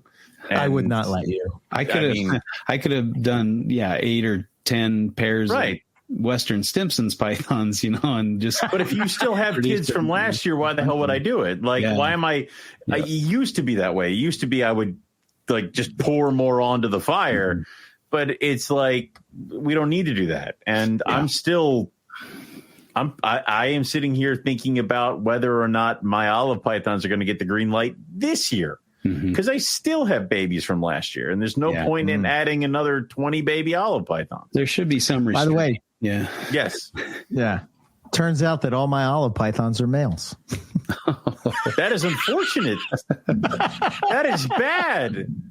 Well, you won't have to. They're all you don't have to worry about me. Do you need some girls? Because I got girls. God, we may have to talk. I'm going to send a pair of my adults to you, because then I don't have to house them anymore. You can check off the box, and then they're within striking distance. Yeah, I got 2 cages. The other big challenge too of, especially in regards to Antaresia, is they're just people don't really know about them. They're not They're not one of those first snakes that you think of when you think python. You think carpet or Burmese or something big, ball python or those kind of things, and they just kind of get missed a little bit. And I don't know. Maybe there's no THF, is that the the old school books, or series or whatever, the little $10 books that you can buy. I that's probably a good idea to put one of those out so people can. Only knew some guy who writes books all the time. I've thought about that a lot. I need to talk to Bob and see how much it would, if I can just adapt one of the shrink one of the larger books down and just here's the core notes information. And then sell one for each species or something like that. And so people know, oh, this is an option, or these are cool. This is neat to see. I mean, I would prefer that over than like some of the books that you get at you wander through pet stores, and every once in a while you go to the pet store, PetSmart, Petco, whatever. We're all reptile guys, so you wander through the reptile section to see what's there, just for giggles. And every once in a while you do see like a children's python or something that's a little bit farther up, and you're like, well, then they hand you a little care sheet, which is clearly the same care sheet they handle to everybody for a snake. Yeah. And it's like, well, I don't know about that. But even at the shows, I think you'll see maybe 1 or 2 Antaresia at a show, unless there is a breeder like you who brings a good amount. Yeah. You'll see him at the flipper tables or something. Exactly. I'll say there was I have not seen an Antaresia breeder in any of the shows that I've ended or somebody who brings Antaresia, but I did see a pair of children's on a flipper table 2 shows ago. Yeah. Well, we're going to change that because I just think that they're just so like you were talking about it. You're talking about books, right? So I think for me, right, this was my go-to book. Yeah. And it had all of the pythons and boas in it. So like you would flip through it and you're just, you're just by looking at the different pictures in there, you're like, oh, I like this one. I like that one. But you're still getting exposed to all of them, as opposed to the books today seem to be more focused, which is great. Yeah. If you're into that species, but for the younger people, there's not one of these type of books where, or at least I don't think there is. Am I wrong? Mean, not at least not an updated one. Or, right. That's another good idea. Just to have kind of that basic, knowledge picture book almost of just all the at least all the ones that may be available in captivity or something, and so because people can see the choices. Right. That was the thing. It's like, I've been dreaming about this snake since I saw it in a picture in this book or something like that, or described in this thing. Yeah. So it's like, that's like, those are the building blocks is kind of how it goes up. Yeah. I think for me, it was Pythons of the World, Australia by the Barkers, just seeing all the Australian pythons in one spot, having multiple pictures of each in the wild. It was just, I could just stare at those pictures for forever, and then I love that kind of Easter egg in the habitat shot for one of them, and it had a Pilbara rock monitor in the shot, just hanging out on a rock. I'm like, oh, look at that. And so that's kind of what got me excited about some of the lesser kept species like the Antaresia was seeing them in that book. I think that's kind of what got me turned on to the Antaresia in the first place, and seeing the variety. I mean, that was kind of the idea with the complete children's python book, was to show the variety of looks, in the wild, all trying to do just all wild individuals, but just seeing all the diversity and variety that you can get just within that genus of 4 or 5 species is pretty spectacular. Yeah. Do you have a favorite out of all of them? I really love the Western stems, the wheat belts. They're just so cool looking, and their behavior, I just really get excited. But I do say that the pygmies are a close second. I love pygmy pythons. They're just really cool. All the wild pygmies, none of them tried to strike or bite or anything like that. You would think a small python would kind of have that little man syndrome. I'll bite everybody. None of them were striky or defensive in any way. They just kind of, okay, you got me. No big deal. That was pretty cool. So, and I don't know if I would say the same about, what about the children eye? Did they strike at you or try to bite when you? No. Yeah. No. I only ever see them at Eric's. So I don't think I've ever been bitten by a wild Antaresia. The Stimson's pythons were chill. The Western stems and the spotteds, I don't remember them. Maybe the spotteds were a little feisty, but they're just trying to get away more than striking, biting or anything.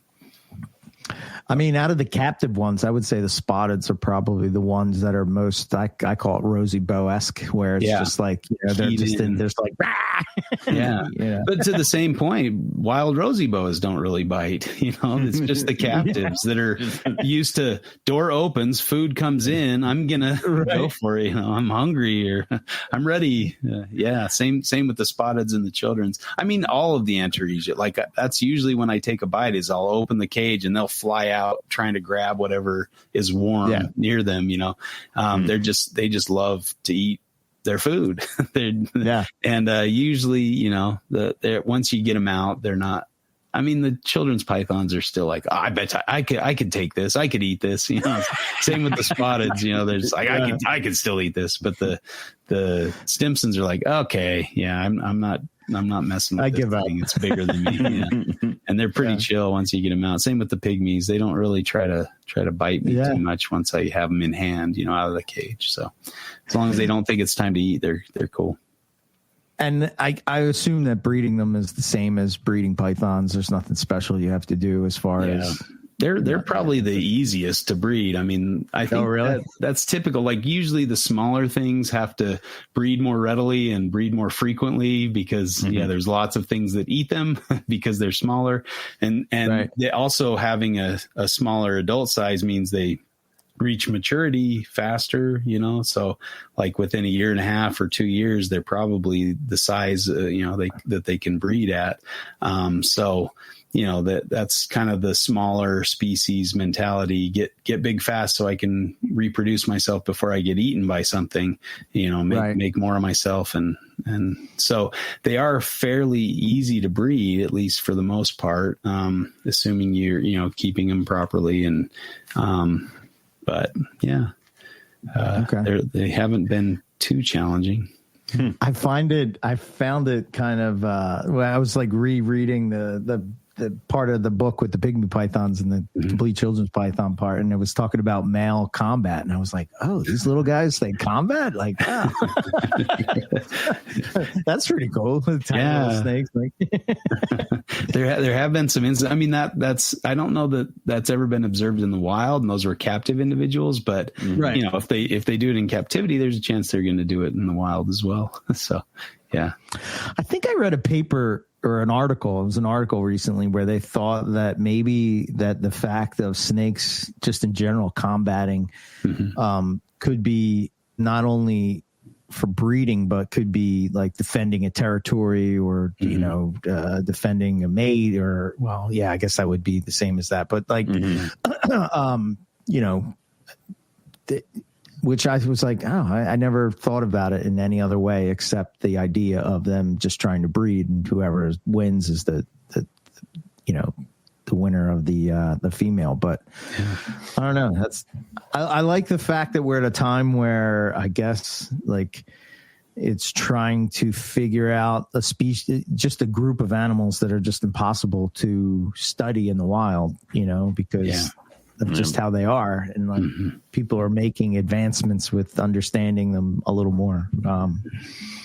Good time to be alive. Yeah, what a time to be alive. Yeah. I think Pantaresia would probably be a good study animal. Yeah, in the wild, just because again, where they're smaller, you can have a higher population density, perhaps compared to some of the other species where they're. That's what Dale does, right? I would say Dale has that whole breeding thing because they're so small there. Yeah, he's done quite a few studies using children's pythons as the example, just because their size and their rapid maturity and that kind of thing. And and the fact that they're good mothers, I really like how he emphasized that. You can take their eggs away, do all these measurements, give them back, and they'll wrap them right up. Whereas like if you mess with the woma's eggs, they're done. No. It's a distant memory by the time. It's your problem. I only had them for 5 minutes. Nope, I'm done. With I just those. moved. So have you done maternal incubation with your Antaresia? Oh yeah. There's a graph in the book that from a pygmy python where I put a little temperature probe in her. It was the size of her head, probably. It was close. I mean, maybe a little bit bigger than one of her eggs, but it was a pretty small little temperature sensing device. And it was interesting because the clutch, according to this, and again, I don't know if this was not calibrated properly or if it was reading the correct temperatures, but it was getting over 90 degrees, like 92 degrees for the clutch where she was keeping them. And I moved her and she moved right back to that spot. So yeah, they did fine. They all hatched out and it worked out really well. So I've maternally incubated pygmies, children's, Stimsons. I don't know. I don't think I've done spotteds, but yeah, you got it now. They're great. That I think my first clutch, I did maternal incubation with the children's. So that was my first incubation I did was maternal incubation. So they're good for that because they do, generally wrap the eggs pretty well and are good little mothers. So if you have your cage set up properly, What size clutch are we looking at? Like how many individual eggs, like low side, high side?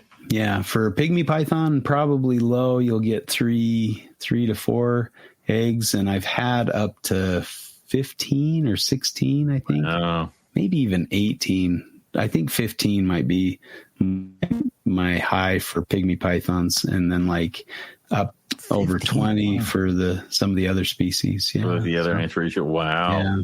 So they can have pretty good sized clutches. I mean, that's like. But typically, like 10 to 12 is, in a well-fed, captive female.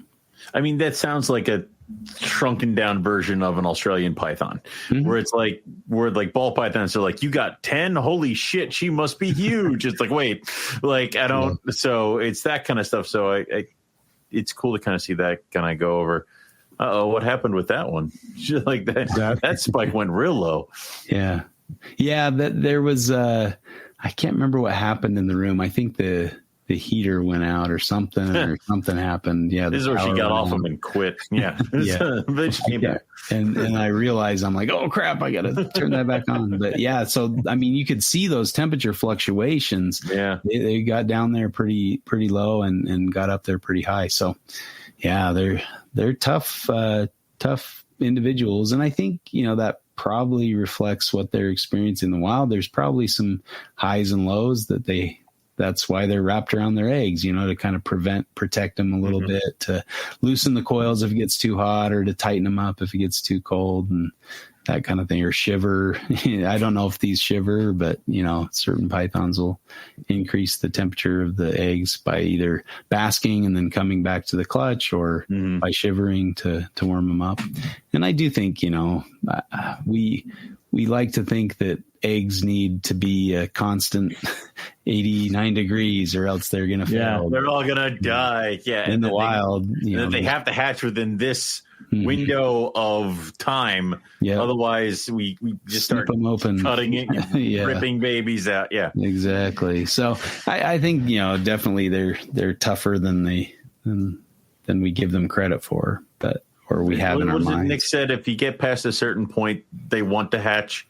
Like it's like you're probably going to hatch it, and it's like okay. So yeah, unless they're a black, only in the yeah, right. Yeah, different messed up animal. Like we can't, we cannot tackle all the blackhead problems in one show. Yeah, that's not for even another we're show. that good. Okay, notice that's the only Australian python that I don't have. It's like I don't know if I want to go down this road. But mine finally started feeding on their own, and they are just solid. They're they're cool so things. pretty. Yeah. Like they're gorgeous animals, and it's only a matter of time before I mess up and do that. Like it's only a matter of time before I'm like, hair, blackheads now. Like it's.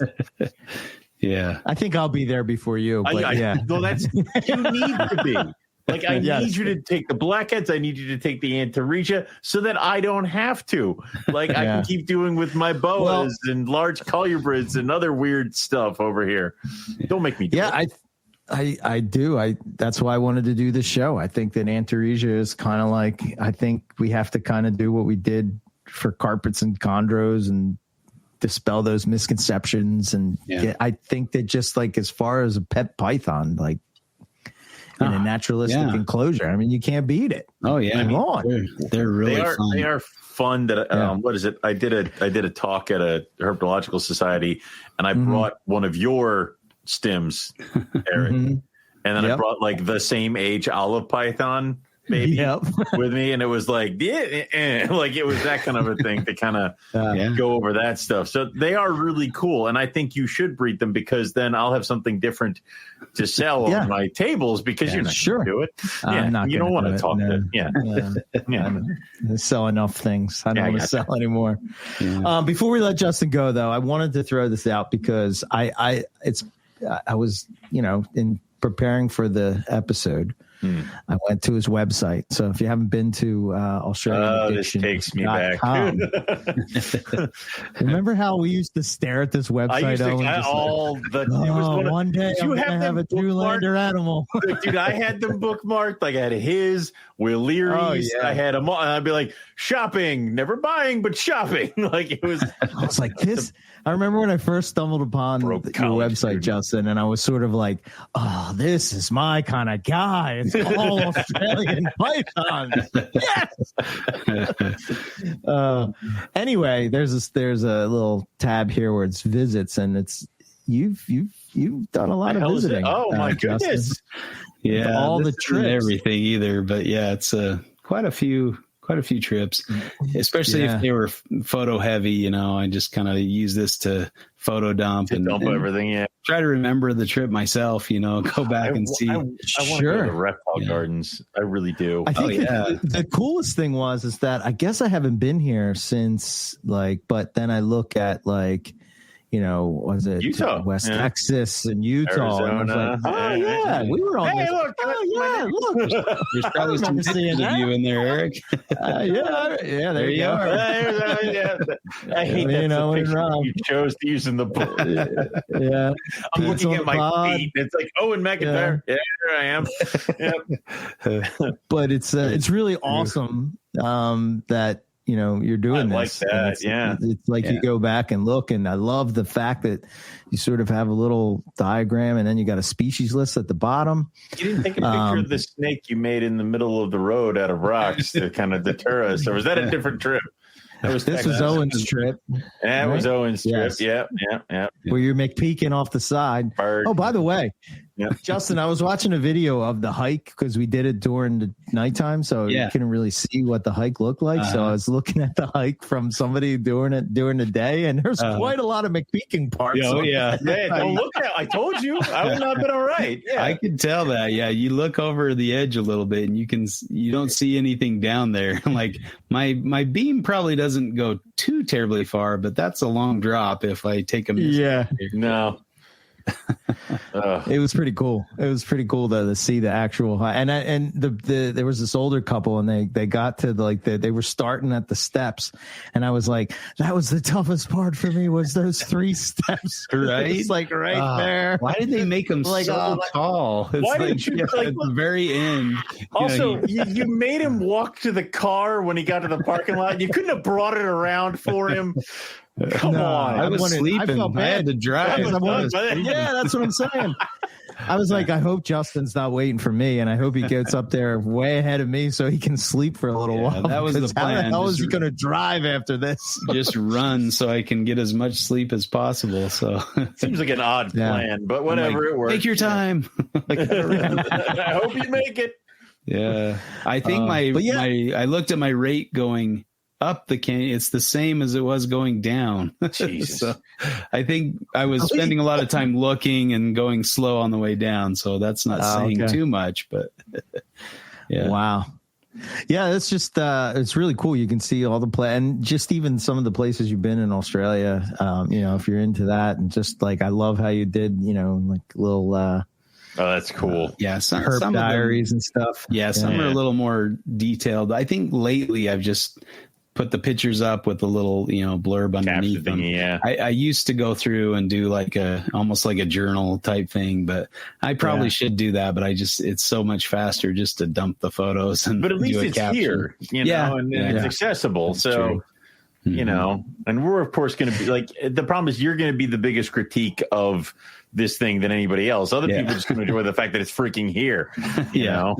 Yeah. That 2013 trip was Australia. 2013 was when with the Thorny Devil pattern. That's the one where I did down this one there. Yeah. That's the Pygmy python trip. That purple line was somewhere in that purple line was where we saw him.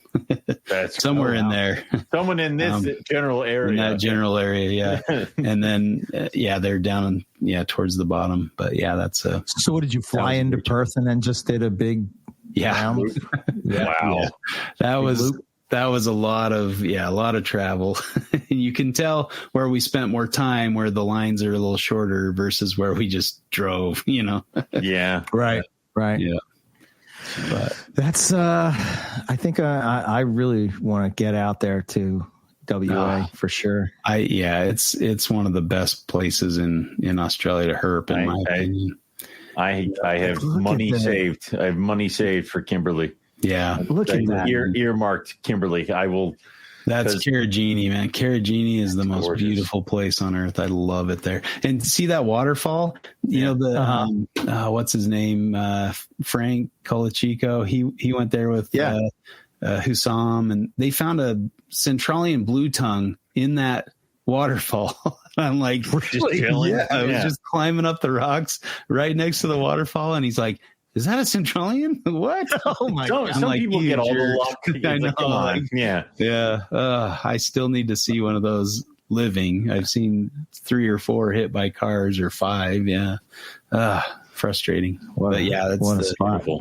Such a cool place. And then, you know, I jumped off that waterfall. So you have to, right? That's where I got stung in the butt. I was up on top of there. I thought I got shot. Something stung me on the butt cheek, and I thought somebody, like some Aboriginal, was shooting at me to keep me, because it said don't go up here or whatever. And I'm like, I did it they anyway. Meant it. And then they were serious. Yeah, but it was some little delicate wasp, because I got stung again on the next year, the trip that I did with Steve Sharp and Mike, and I he saw it land on me, and then I'm like, what some shot me again. You know? He's like, it was this tiny little wasp. I didn't think it was that big of a deal, but and those Pilbara Rock, that's one of my favorite places too. That's Python Pool area is so cool, and just to sit and watch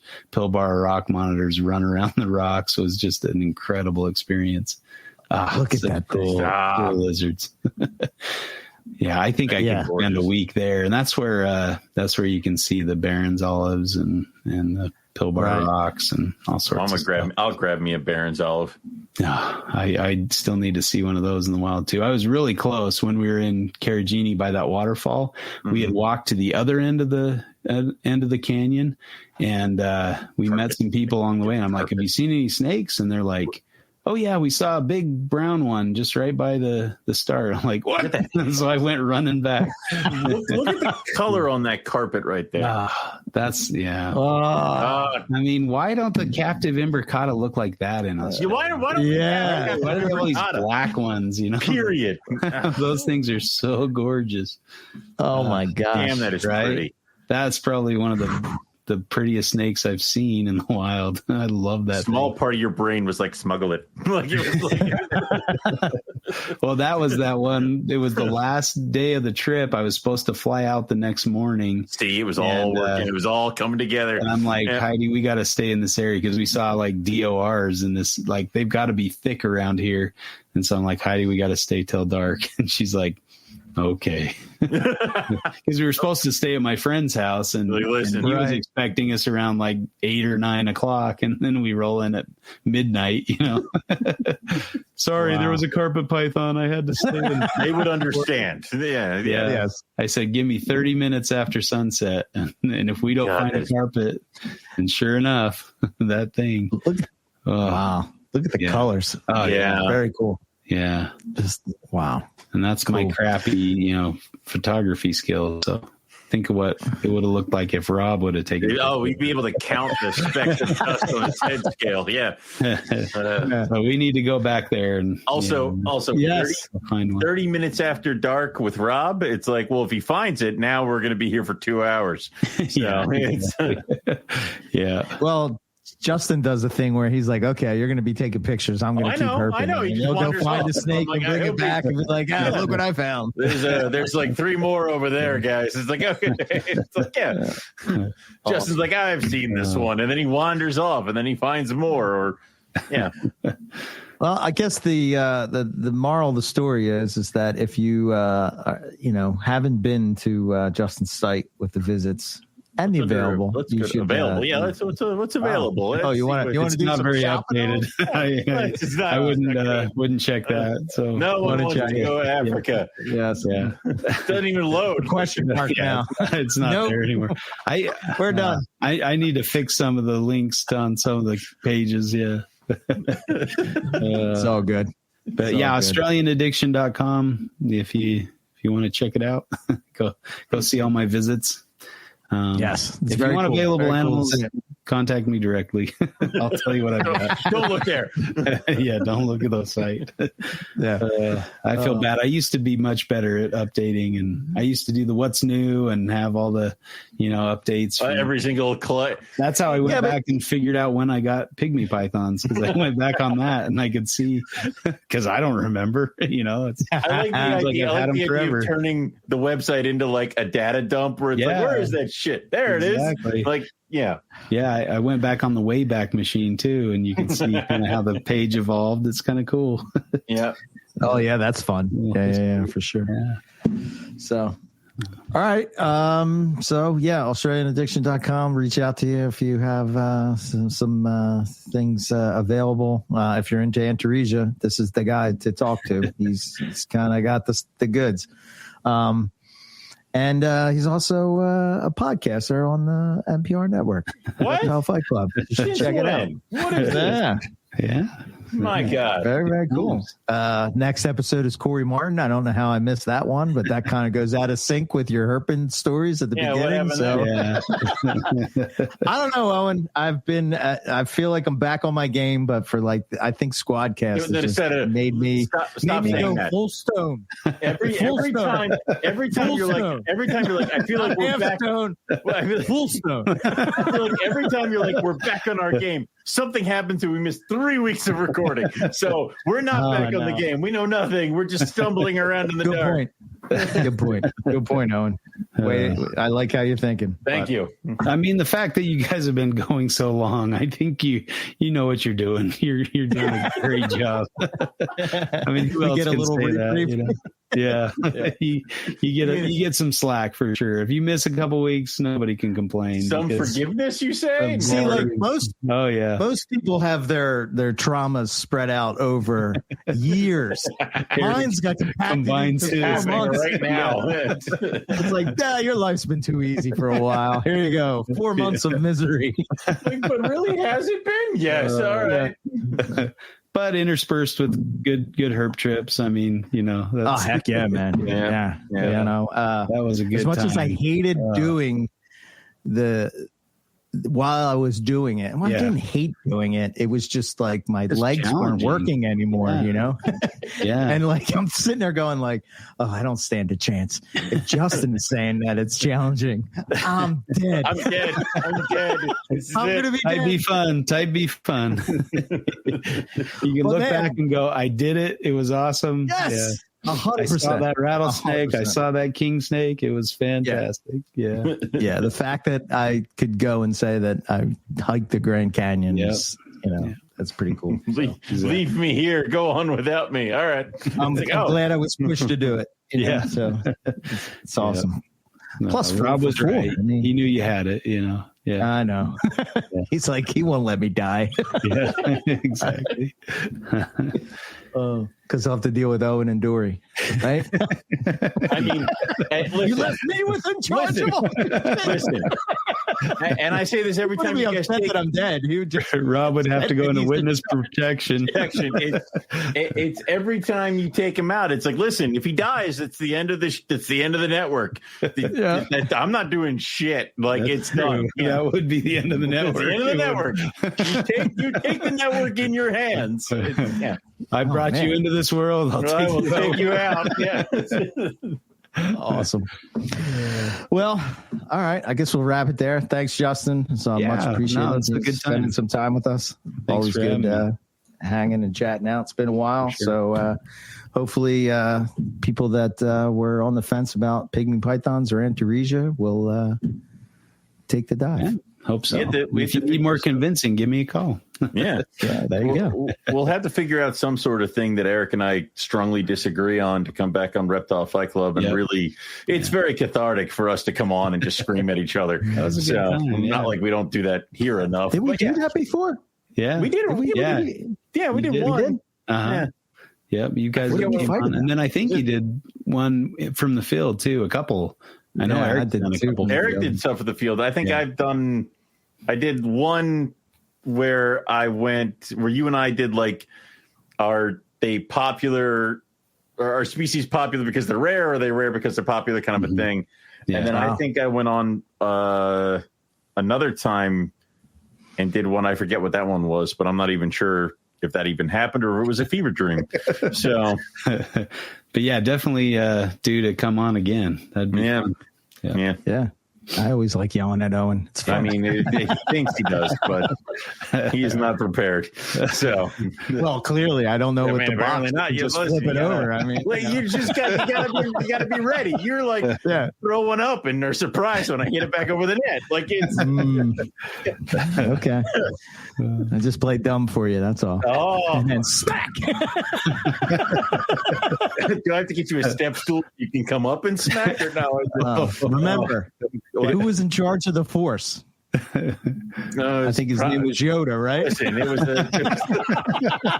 just remember that, buddy. Yes. Anyway, I also remember where a short person's punches fall on a tall person. Valid point too. Very good. Yeah, very damaging. Very. That's cool. Zero was zoned in right in there. Perfectly. All right, so if you want to check out what we got going on, you can subscribe and share the podcast on the network. You can follow us on Morelia Python Radio on Instagram or NPR Network on Instagram. We got a merch store, we got a Discord, we got a Patreon. All the links are in the show notes, so if you want to check it out, you can. Be sure to check out the other shows on the network, like Reptile Fight Club, Colubrid and Colubroid, Boas. By the way, Boas, Dennis McNamara episode will not ever see the light of day, like the Ron St. Pierre episode that just went down the shitter, which was apparently a really good one on the Reptile Fight Club. It was so good.